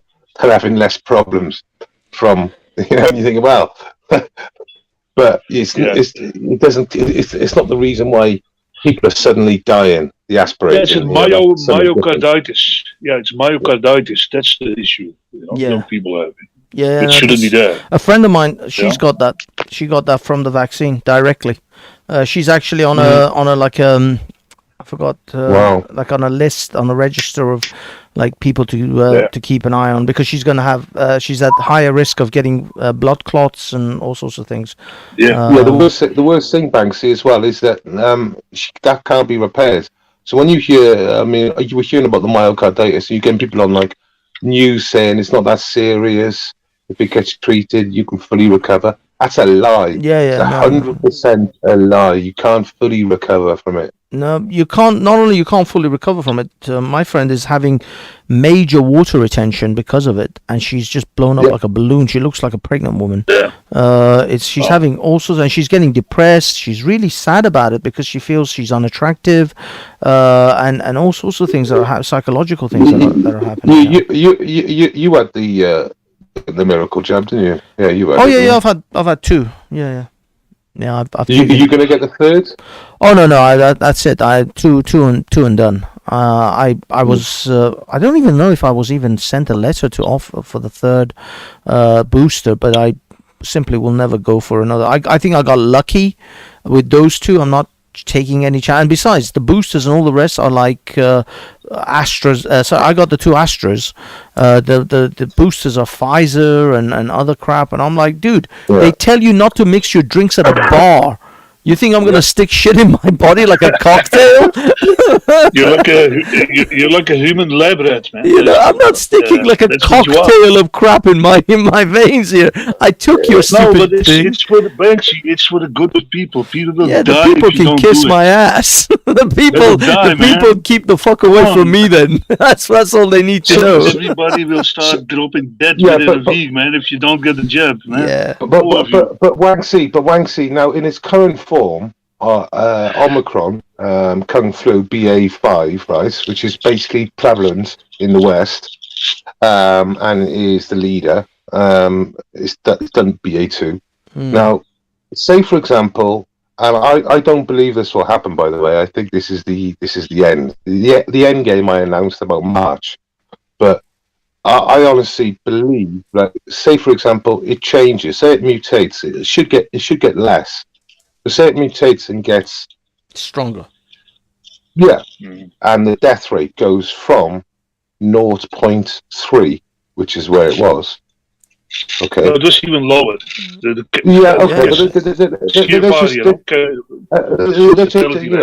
It's the most consistent number that I know of. It's like 0.3, right? Percentage time. Say that went from 0.3. Remember how much fear, right, was in the country at 0.3. Imagine that went to 3%, right? Yeah. Right? Would you get the jab then, like in December when people are dying? To tell you the truth, I myself am not, because as I said, I got lucky, and I'm not rolling that dice again. Since I've seen other people seriously be affected. Have you guys seen the video of Mohammed Hijab and how badly he's been affected? He's had serious health problems because of that's the first jab. He didn't even get the second one. He just had major reactions to the first one. I know he's an extremist, But even so, I thought he's maybe a bit more intelligent than that, and a bit more. You know, he's super fit guy in this. In what he does, he trains out and all that. Yeah, but fear and propaganda daily eventually forms your opinion. Trust me, my doctor was all over me. Brainwashing is real. Brainwashing is real. I've had a heart attack. The doctor was all over me, right? There's no chance. I was thinking, especially because I've had a heart attack. No chance. Well, did the doctor touch you in special places or not? That's what I want to know. The funny thing is, when Hijab fell ill, Ali Dawa then didn't get it at all. So he didn't even go for it because he shot himself after Hijab. You use him as a test experiment. Yeah, you go first, canary in the mine. Huh? And the funny thing is, the left wingers are so screaming about all these white supremacist conspiracy theories who don't take the jab. In fact, the minority groups are the biggest skeptics when it came to this jab, and most black people, in fact, didn't get it because of all the skepticism that they have. It was a really high percentage compared. I mean, when you actually looked at, I was watching I think I was going through. I was going through something, and the demographic split is huge. Yeah, white British were right sky high at the top. White British, right? We were the leaders on getting the jabs in the UK. Yeah, and the worst, like you said, was the black Africans. And Asians, Southeast Asians, Middle Easterners. Yeah, my family, many of them in the UK decided to get the jab eventually, so they could travel back to the homeland. If they weren't forced to take the jab and allowed to travel without the jab, most wouldn't have even taken that shit. That was my issue, especially this year. I was gonna travel. I went on 2 different locations. If I didn't have the jab at all, it would have been a horrific shit I had to go through to get into Cyprus. Cyprus was insanely difficult to get into. Yeah. I'll be straight with you now. Having all that jab didn't protect you, and it didn't protect your neighbour or your relative. Right, it might protect you from getting seriously ill, but it didn't protect you from passing it on or spreading it, all that shit, right? No, it wouldn't. And the thing is, I prepared to make this decision, right, where I'm not, and I'm never going to. I mean, if the kill rate went up to like 10-15%, then I would seriously think, right? But I've been prepared not to travel, the rest of my life because of that, and I've travelled all over the world. I've been to Uruguay fucking twice. I've been to Argentina 3 times. I've been to some crazy fucking places. Actually, you might still be okay in those places. It's actually because you got to travel. You got to travel through Italy if you want to get to Argentina. Odds on, because you're not going to get direct because that's like fucking $3,000. You know what I mean? Well, yeah, but what I mean is generally, if you do get a test, you can get a test done like 48 hours or a few days before you go. I'm not. Like I said, I made my. I mean, at that time, there was none of that shit. Anyway, there was none of it. Now that testing things sort of come in where, if you've got a test, then you can go into so much. Well, I prepared myself not to travel the world. I'm prepared to spend my holidays in the UK. The UK is an amazing country, and I'm really disappointed the amount of people that said, "Oh, I've got to go away. I've got to go away." Why have you got to go abroad? Why the fuck? Because, dude, I needed a suntan. I needed some vitamin D, and in this country, there's no fucking guarantees. Yeah, we're in the middle of June. In fact, July now, and it's fucking raining. Yeah, but you just said vitamin D. That's what you should have been taking the last fucking 2.5 years. Oh yeah, D, zinc. Yeah. High levels of it. I've taken high levels, man. Yeah, I've taken. Well, I'll tell you what I've been taking. I've been taking 15,000 units of D for 6 months of the year during the winter period. That's what I take. Pretty good, man. Yeah. Right. And zinc. I take zinc as well. I take zinc at 40 milligrams. I take you get extra vitamin C, vitamin D. I take vitamin B complex. But the 2 specifically for Kung Flu would be zinc and vitamin D. Yeah. And in the winter, I've been taking 15,000, and in the summer, I take between 8 and 4. Right, so at the moment I'm taking 8 and 4 international units. Wow. Right, but in the winter I'm taking 15,000 for 6 months. Back it and the zinc. I mean, no, I mean, haven't I've got high quality zinc, vitamin D, but I always had those vitamin C, vitamin B plus complex, echinacea, allicin, Especially oh man, what's it called? Bilbo. I forgot ginkgo the name. biloba. Yes. Ginkgo biloba. Ginkgo biloba. The Japanese leaves. Yeah, I've tree. got brain. what's it called? MCT oil. Also another one in that bag. Coenzyme Q10. And matcha green tea. Proper matcha green tea though, not the half-ass shit that they mostly sell in. You know what's really good for the immune system also? That's the lion's mane mushroom and the reishi yes, from Japan. yes. Those two also seem very good. Yeah, someone told me about aniseed star something. They said crush aniseed star something. I forgot what it is. You can actually get it in star anise. No, it's star anise. It's like a Chinese anise. Yeah. Like a flower, red color and with big, much bigger than that's it. smaller anise. Yeah. This is what I'd be taking: vitamin B complex, iron, quercetin, and turmeric. Actually, vitamin B 4,000 for the summers. You take 1 or 2. This is another good one. NAC. NAC is very good. I take 1 a day, and then this is your multi 50, and this is your C. This is your C 1000C. And then that's that vitamin K, because I take high levels of D. You always got to take vitamin K too. You need K to put the calcium through the vitamin D in the right place, or you get both in other places. That's right. So that's basically I've been taking that now for two years, and you know your shit, man. Definitely. Holy crap. You know, NSC was banned from Google, America eventually. When they found out that NSC worked against COVID for your immune system, they banned it. Seriously? even over the counter. Well, it has been over the counter for many years. Took it NAC. Is that the stuff Joe Rogan took? NAC. It's he takes it. 16 now. What is it called? Is it something else? Banksy. This is this will be a public health message. If I get the video up, it's a 3.5 minute video. It's everything about NAC, and it has so many benefits. It's outrageous. Yeah. So let me get it. I used to take it years ago, man, for recovery from heavy exercise. You know? Is this what was it called? Is that the stuff that they said it was horse tranquilizer or what? A horse? No, that's something else. No. This NAC, it's N-acetylcysteine. Oh, okay. I got it. What was that thing that Joe Rogan took that they said they give it to horses as well? I've got that.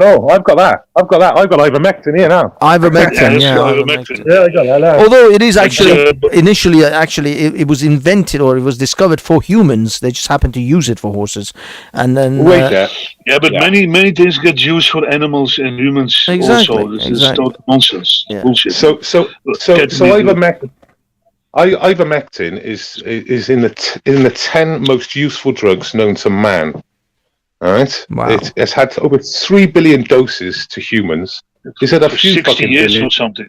Yeah. 60 years. And the two people who invented it won the Nobel Prize for ivermectin. Yeah. The other thing is ivermectin became hard to get in the US once that came out as well. That was a treatment for this for the Yeah.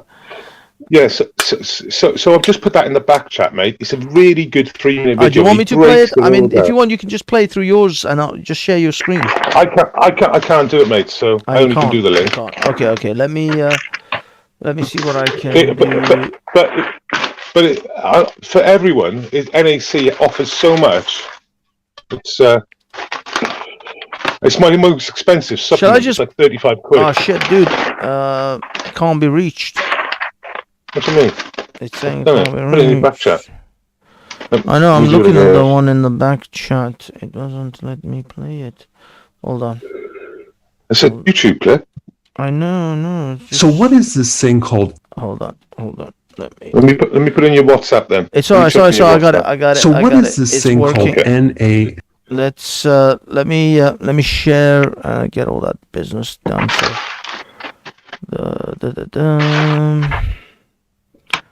okay, I'll play it with you guys as well, so everybody can see it together. Banksy, before I forget, your friend who has that bloating and those issues. The which one? Did she try? Oh, yeah. Yeah. My friend. Yeah. Oh, yeah. Did What she about? try alternative stuff? I don't know. Like pine needles or Reiki or other things? I don't know what she's tried, but I just know that she has the condition. Wanksy, when we play this video, and me, we'll go on mute because we got a massive echo now. Yeah. I'll also mute up myself. Okay, guys, I'm gonna play the video now. So what is this thing called NAC? N-acetyl L-cysteine. What is that? That doesn't explain anything. Well, that's a stable form of cysteine, which still doesn't explain anything. Cysteine is a non-essential amino acid. Basically, it's a stabilizer for the formation of protein structures in your body, which still doesn't give you a lot of information. So I'm just going to go into the benefits of what this is and how it can help you. First of all, it's something that can increase one of the most powerful antioxidants in your body called glutathione, which means it can help counter things like alcohol toxicity, the toxic effects from certain medications that treat ADHD. It can help reduce acne, especially the scars from acne. It can definitely help reduce addictions, like all addictions, cocaine, alcohol, nicotine, food addictions, because NAC helps normalize neurotransmitters like glutamine and dopamine, which are both involved in addictions. It can help COPD, which is chronic obstructive pulmonary disease, because with this condition, there's a lot of oxidation going on and inflammation. NAC helps reduce mucus, so it's good in pneumonia, lung issues, asthma, bronchitis. Number 7, it can help reduce OCD symptoms, obsessive compulsive disorder symptoms. Number 8, it can help reduce depression because it affects the neurotransmitters, as well as anxiety. Number 9, relieves autism. Why? Because it affects the neurotransmitters of the brain. Number 10, it can help certain disorders like bipolar and even schizophrenia. Why? Because it affects the neurotransmitters. And number 11, I did an entire video on this. It can help limit Tylenol-induced liver damage. Why? Because it's a very powerful antioxidant. All right, there you go. I hope that helped you in understanding what NAC really is. Hey, before you go real quick, I have a course. Okay, fuck his plug. I'm not playing his course. But yeah. All right. I don't know what you thought of that, Banksy, but it seems to offer a lot of benefits. Yeah, I'm gonna look into this. I didn't realize it had so many different benefits. This is way. There are a lot of supplements who turn out to have more and more benefits they find with scientific research. And I've been looking into this for decades, you know. Yeah, no, not everything. Now they ban them, but NSC has been on the market over the counter for many, many years as a bodybuilding supplement. And they only wanted to ban it in America because it was clearly having beneficials against Kung Flu and the effects of Kung Flu. Wow. So this is actually over-the-counter product. You can buy this anywhere. Yeah, it has. I bought a whole bag from My Protein years ago, and it isn't even that expensive. You only need a small amount, like 500 milligrams or a gram. That's all you need. Can you just get it like from Amazon or places like that, or do you need to? So you can get it in Amazon, but it's not 500. They're recommending on Amazon, for example, 600 twice a day. So I take 1,500 once a day. I mean, I'm not taking things twice a day.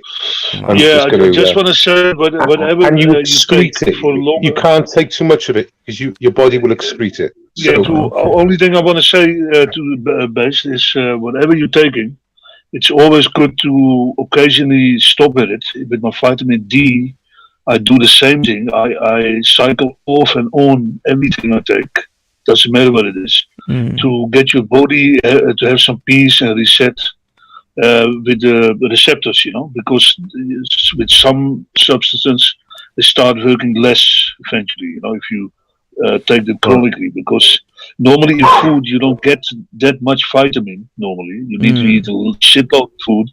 So this is already not. It is a food supplement, they call it, but I don't consider it as a food supplement. I consider it in between food and strong medicine. It's like a mild, and some of these vitamins can have pretty powerful effects, and too much can be dangerous too. With some, like niacin, for example, and vitamin B3, which is in energy power drinks.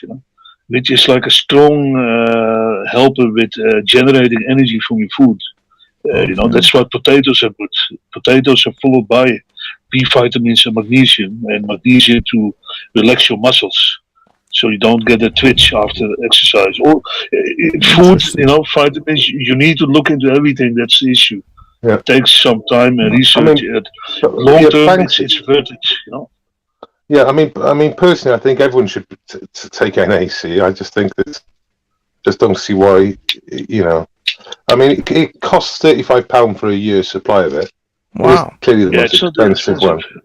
That's true. But I'll definitely look into it myself. That sounds interesting. And if you're going to take over 4,000 international units of D, which is which even the NHS are recommending you take now. They actually brought their figures up a little bit. Well, I've been watching lots of evidence, documentation to say you can take excessive amounts of D. There is a limit to what you should take. Yeah, only if you go to 50,000 IUs or up to 100,000, as some have done. In some I mean, cases, they had health issues. That's right. But the one thing I would say, Banksy, is you must take K2 with it. So on Amazon, you can buy vitamin D at reasonably high levels. Together. It's more expensive. I got that one. But I would go up to 8,000 units if I was you in the winter, even 12. Wow. Fucking hell, man. Gentlemen, I'm afraid I have to end the show. I only get an hour. Actually, I've done this for 2 hours now. You don't have to be afraid, man.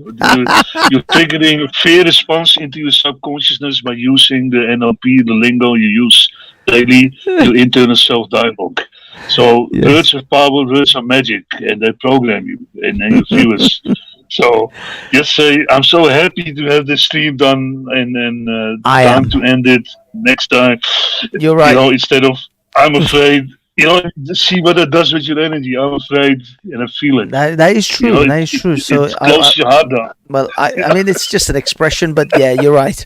I know, I have to end the show because I would like to go and watch some porn now. So that's better. That's much better, man. At least, yeah. Yeah, very well, man. Yeah, I like this one. This one, you see, this energy is different. You end up with a smile. Hey, take care, Banksy. Have a wonderful. All right, guys. Just before you go, I'm basically looking for the candidate for the Wheel of Jerk. Any names? Throw it at me. What do you guys think? Wow. What do you mean? Public figures that you think are complete assholes. Which ones? Oh, right. So many to choose from, man. I know. Throw me one name each. Liz Truss. Liz Truss. Foreign Minister. Yeah. Oh, is that the British Foreign Minister, Liz Truss? Yeah. Okay. Yeah, she's a complete pen for what she said 4 months ago. So, yeah. R. Kelly, man. He got 30 years of imprisonment, man. Wow. What, just recently? Yeah. 2 days ago. He's sentenced for 30 years, man. Yeah. Wow. Yeah. He's not going to raping multiple children, girls. Under So 16. Liz Truss and R. Kelly. R. Kelly fucking deserves more than just the wheel of jerk. And sexual trafficking too, because he traveled them between states, and then you're a sex trafficker. That's how they fucked up. Yeah, Liz Truss, she invited British citizens to go fight in a foreign war. As it turns out now, there's a couple being captured, and they've already been given the death penalty. In Ukraine or in Russia? They've been captured by the Russians? Yeah, they've been captured by the Russians, they've been convicted in court, and they've been sentenced to death. I'm not saying that's going to happen, but either way, what was she doing in the first place? Inviting British citizens, encouraging them to go fight in a foreign war. God knows, idiots.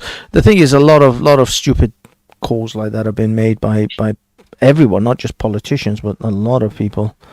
But okay, Liz Truss is on the list, and R. Kelly is the second one. Yeah, how about a change maybe one day for the wheel of good? Then you nominate somebody who is not good, and on that note, I mean, just feel it out. That's quite nice, man. That's a good idea. The wheel of heroes. The wheel of good people. It's difficult to believe, but there must be a few good people out there. Good people. That's true. That's true. That's a good idea. I will look for that. It's just most people preferred the wheel of cunt. But exactly, that was just sickness. That's a human sickness. We that's love because negativity. I'm a very angry man on the inside. We just love to. We just addicted to negativity, man. As humans, so much. It is true. All the movies we like, horror or action movies, killings. And then we complain about wars in the world. Yep. And see what we like. Top Gun's good, isn't it? It's true. Top Gun's done well, though, isn't it? Top Gun, well. Yeah, that was a good old school action movie. You know what I mean? It didn't have any crazy politics or feminist shit or. Yeah, it's the same, isn't it? They haven't changed it. It's the same. Yeah, exactly. It was a good old-fashioned 80s action movie. It's the good old 80s propaganda for the American exactly. Exactly. If you're American, it was a good propaganda. I mean, the fucked up thing is, the people that were attacking was Iranians. In the movie, and I'm sitting here with conflicting feelings. No, but it's about which Iranians are they attacking? Oh yeah, no, it was the government. Fuck them. They were attacking. That's why I didn't give a shit, because they were attacking a government facility. Yeah. Like, fuck those regime bastards. Do it. In fact, I support this idea. Wow. It was meant to be an Iranian nuclear facility. Underground nuclear facility. That's what they were attacking. But why can't we trust Iranians with a nuclear weapon, and we can't trust the what US about all the innocent workers, Banksy? In the past? Well, I mean, as I said, this is what I mean. The way they made it out, as if there was no people there. Of course, there would have been people in that facility which they would have destroyed. They killed at least 3 or 4 different pilots and their crew, because they killed 3 jet pilots and 1 Apache helicopter pilot. But then they kind of, I don't know, they almost insinuated these were Russians. These were not Iranians. I don't know. It was a weird situation where they insinuated that these people were not Iranians, but they were Russians, because I never heard a single person talk Farsi in those scenes that they were talking. One thing you're guaranteeing, they're not going to be Chinese, the baddies. Exactly. Well, actually, this is the weird thing with that movie. They initially were trying to appease the Chinese market, so they took the Taiwanese flag and the American flag from the back of Tom Cruise's leather jacket. But then when this some deal or something went sour with the Chinese and the Chinese company that was involved with the movie, so then in order to give them the finger, they put the Taiwanese flag and the American flag back on to Tom Cruise's leather jacket. Well, on the remake, on the latest remake movie. Yeah, on this new one. Yeah. Wow. Yeah. Brilliant. It was a big hoopla on the internet about it. Based. And that's why it's done really well. It's done really well because they haven't got a transgender pilot. This time, kept all the bollocks away from it. Can't wait for the next one when Tom Cruise becomes a transsexual and he saves the day. Yeah. I mean, No. he's crazy enough already with his Scientology, man. No. So, What you don't realize is that in the next one, to properly push the message, Tom Cruise won't become a transsexual. Tom Cruise will still be Tom Cruise, but then he will be superseded by a transgender female pilot, so that It's much better than a more proficient pilot, a faster pilot. That will rape Tom Jones. Exactly. Tom Jones. In fact, that new Tom Cruise. Yeah, in fact, the new transgender pilot will rape Maverick and then take his name and become the new Maverick. Yeah, with her penis. With her penis, that's right. Her penis, you fucking bigot. Tom will be the bottom boy, and the tranny will be the top. And I'll bring it up now. Tranny will be the true Top Gun, by the way. The Halifax. Sorry, one at a time, guys. Yeah, the Halifax. I'm just quickly moving on. I know you're going to go. But the Halifax Building Society, have you heard what's been going on there? Yes, I saw that advert as well. It's hilarious. Pronouns matter. Have you heard the backlash? Have you heard what the backlash is? Yeah. Loads of people are like, I'm closing down my fucking account. And they have. People have taken screenshots of their thing, blocking out the vital documentation, and saying, "I'm just closing it down now. Fuck you." Fuck you, man. I swear. One more thing. Go ahead, then. Go, Wanksy, go. No, I just want to say before we move to another topic, the original Top Gun was in fact secret gay Hollywood propaganda. It's a movie called Top Gun about two guys fighting, more obsessed with each other than the women. Yeah. And then fighting to be who's top, who's the best. Yeah. Well, I mean, let's be honest. There was massive. Yeah, there was a massive homoerotic, theme going through the Top Gun thing. No, because if you saw the volleyball scene where they were all top shirtless and they've got the same sort of shirtless scene in this one as well, but they're not playing volleyball. They're playing like American style football. I've seen it. I've seen the film. Yeah, I've seen it a couple of times. I've seen it at least twice, and I'll be honest, I'm going to probably watch it a couple of more times. It's a fun movie. You're turning gay, man. I think so. I think they're finally turning me. What it is, the market has been without a normal old school sort of smashing, crash and smash sort of movie, which is patriotic. It's not woke.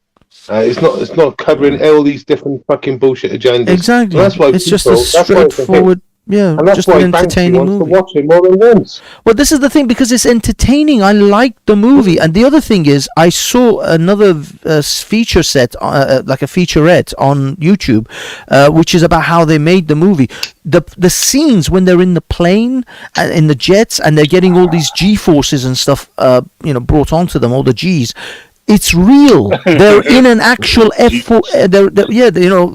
When the G sort of hits them, their faces are actually reacting to real G. Yeah. Like if they're experiencing 6G or 5G, it's actually they're in the jet. They put cameras in the the F-15s, I think it is. They use in the film. Mm-hmm. They actually put cameras in the planes, and then the real Navy pilots take these actors up into the up with the jets, and then they put them under those circumstances, so their face expressions is actually real. It's not computer generated.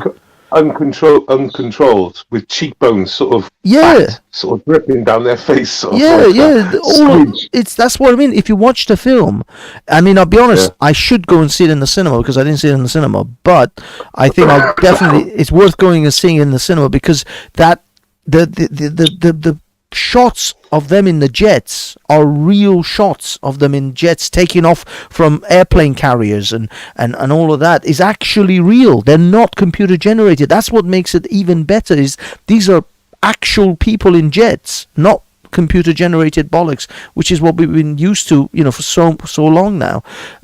This movie, and the woke agenda, and all the woke agenda bullshit that comes with all that. That's the thing. It's not only the woke agenda, but I'll be honest, computer special effects. I love computer special effects. I think they've done great things for movies, But sometimes you just want something to be real.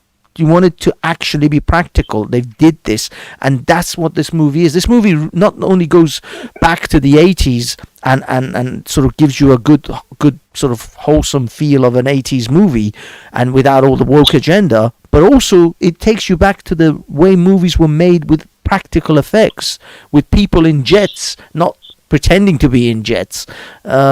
So yeah, it adds so much to the movie. I'm telling you guys, I couldn't recommend the movie more, and I haven't even done a review of it. I should kind of do a review of it, but it's just, you come out of that movie feeling good. You don't feel disappointed. You don't feel, this was a waste of my fucking time.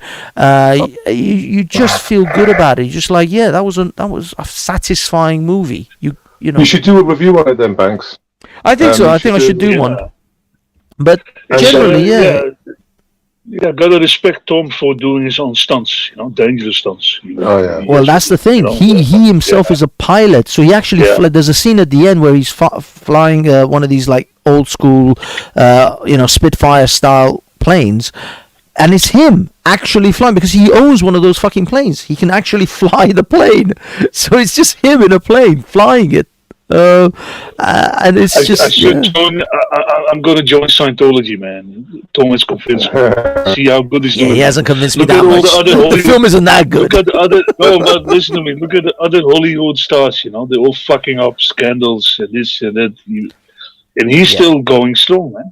Yeah. After all these years, he still looks young. Yeah. Oh, that's the thing as well. Oh my God. Yeah. The original actress that they had in the original movie, the blonde girl. Well, she was kind of, there was some article I read somewhere where she was complaining about she never even got a call for this one, and that's because if you see her now, she looks like 70. She looks like Tom Cruise's mum. If Tom Cruise had come up and said, "This is my mum," I would be like, "Hello, Mrs. Cruise." I wouldn't bat an eyelid. She looks like Tom Cruise's mum. Absolutely, it's unbelievable how old this woman became. So they used another actress. Women, man. The wall hit it hard, man. That woman didn't just hit the wall. She hit the subsequent building behind the wall, and then went through that, and then fell off 14 stories. The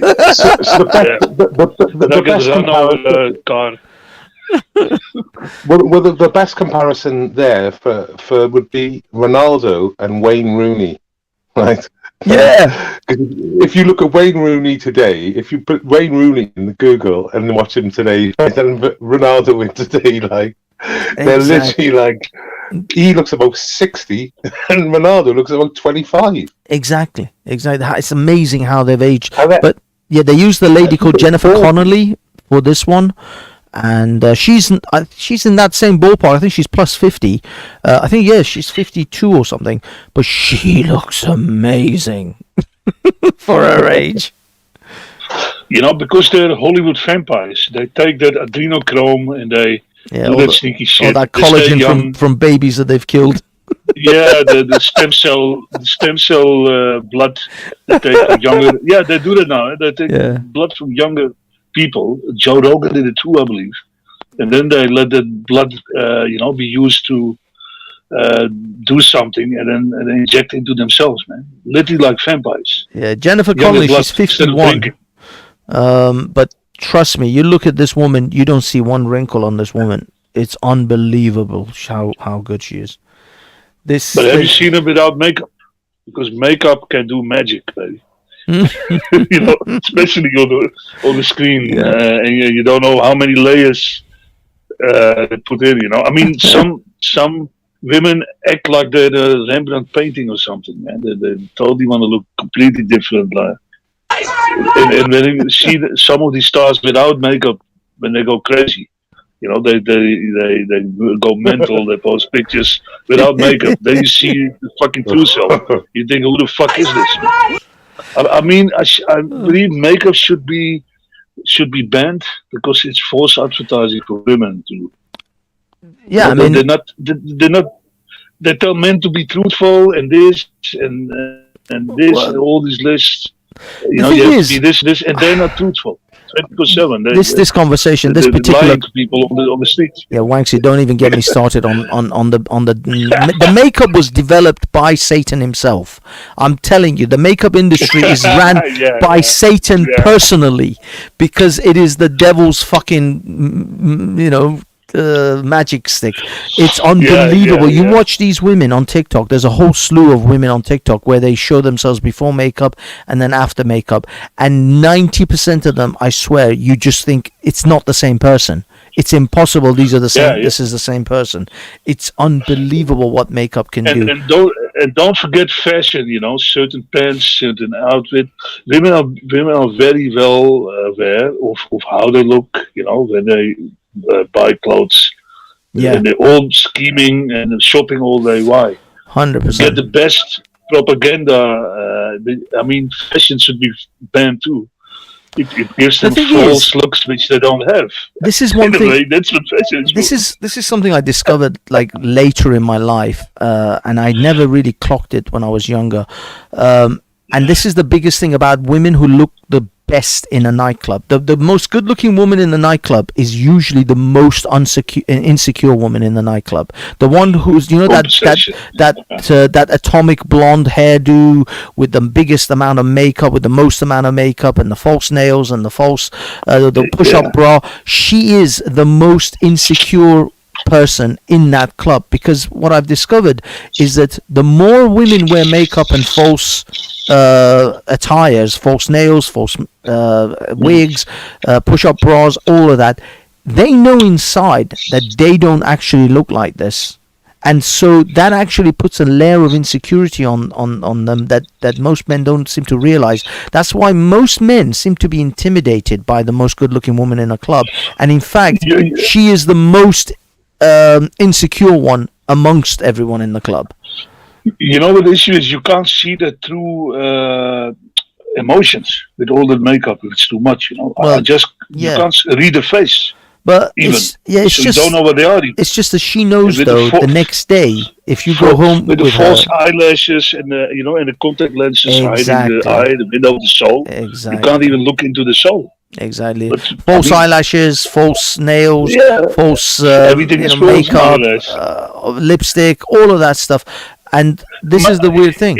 Imagine me walking around with Aboriginals in Papua New Guinea, where they have that stick on the penis, a big stick on the penis, and they walk around naked.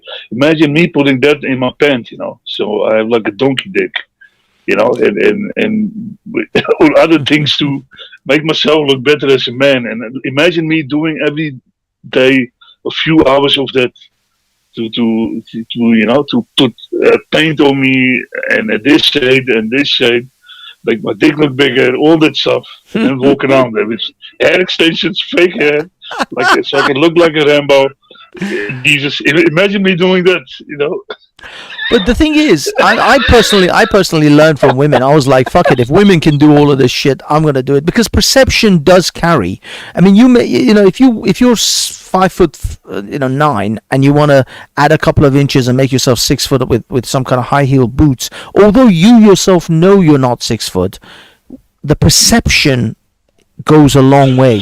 That added perception of women just look at you in a different way. And I swear, you can try this, and I've tried it myself. I mean, I've got a fucking hairpiece, for crying out loud, and also like heels and stuff like that. You can notice, even though they know, even if you tell people this is fake, this is fake, this is fake, I'm wearing high heels, it doesn't matter, because the perception still, when you see someone, that image still remains in subconsciously into your brain. So it's unbelievable. We wired for sex. Humans are wired for sex.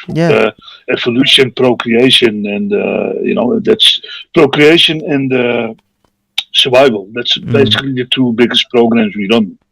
And and creation, spreading seed is the biggest program. Even beyond. No worries. That even if you die, if you spread your seed, you've succeeded. Even after that, according to evolution. Exactly. Guys, I'm going to jump off. You guys have a wonderful evening. Have yourself. I mean, you guys can carry on chatting amongst yourselves if you want, but I'm gonna drop off this because I've got to finish it off. Thank you for the wheel of jerk. I will use that now. Have a good night, guys. Nice. Thanks for jumping on. Yeah, It's always awesome. Nice one, Cap. Nice Take one, care. Banksy. Have a good Hey, one. take care, guys. Take care. Ciao. Bye. Okay, ladies and gentlemen, we are back with moi. Okay, just before we do the wheel of jerk, because I can't do the wheel of CUNT, this is something that Welshman sent me. I just want to...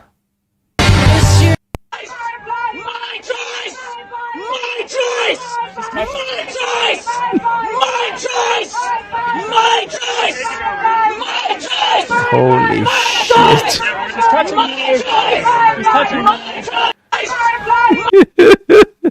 Yeah, it's okay. Most men will choose not to impregnate. I don't think this woman is worried about being impregnated. I mean, if she's worried about being impregnated, then there are some sad, thirsty simps out there, man. There's always a simp out there. Believe it or not, there's even a simp out there that will sleep with this woman. That's the frightening thought that wakes you up in a cold sweat. That there is a man who's willing to plug that. Oh, moving on. Actually, speaking of horrific things that men would still plug, this is our beloved Liz something. I don't know her name. Anyway, this is our foreign secretary. She's encouraged people to go and fight in Ukraine, and now British citizens are being killed or executed by Russians. And for that, we shall get a go at the wheel of jackass. I wish I could use the original. Let's see what we get. Oh. All right. Okay, so we got one jack. Let's as always though, we always do 3 spins for every individual.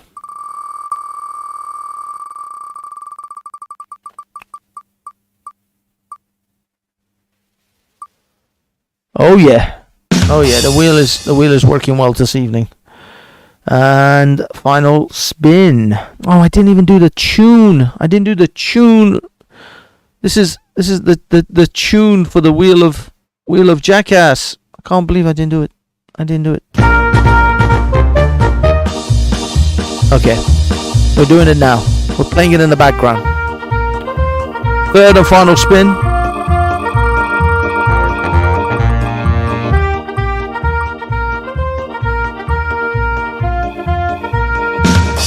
All right. Our foreign secretary got 3 jackasses. The wheel is working so far. Let's see what happens. Here we are. R. Kelly going to prison. To be honest with you, this one doesn't deserve the wheel of jackass. He deserves the wheel of CUNT. We all know he deserves it. But we've got the jackass to work with. So let's keep going.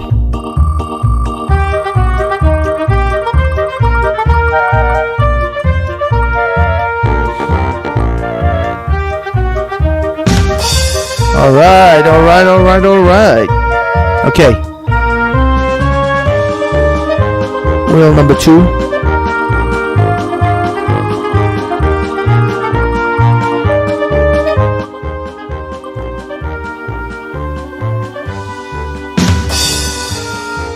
It's okay.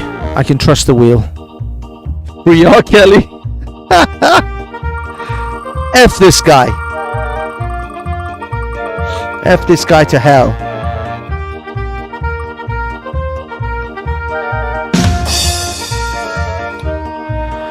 All right.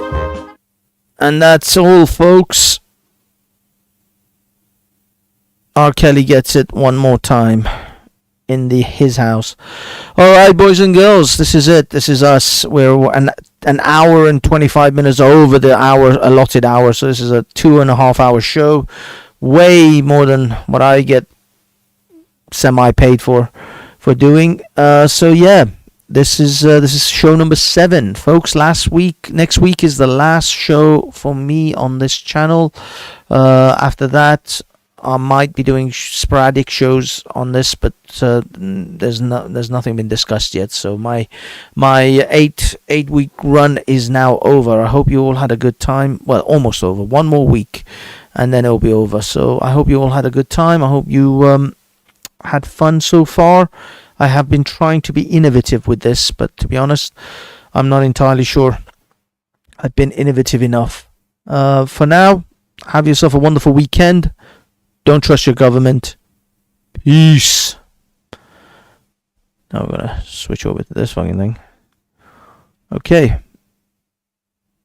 Let's, hold on a minute.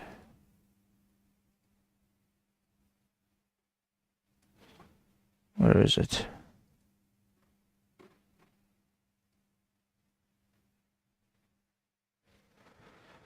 Yeah, I think this will do. Alright, guys. Peace out.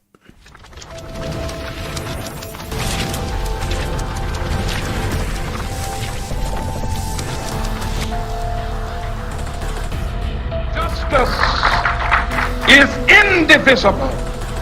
Injustice anywhere is a threat to justice everywhere. If any words that I have spoken have commanded attention, that is only because they find an echo in the breasts of those of every land and of every race who love freedom and are the foes of tyranny. You are not our queens. You are not our kings. You are not our gods. We do not belong to you. We are not your slaves. We stand as free humans, have stood since the beginning of time against the strong men.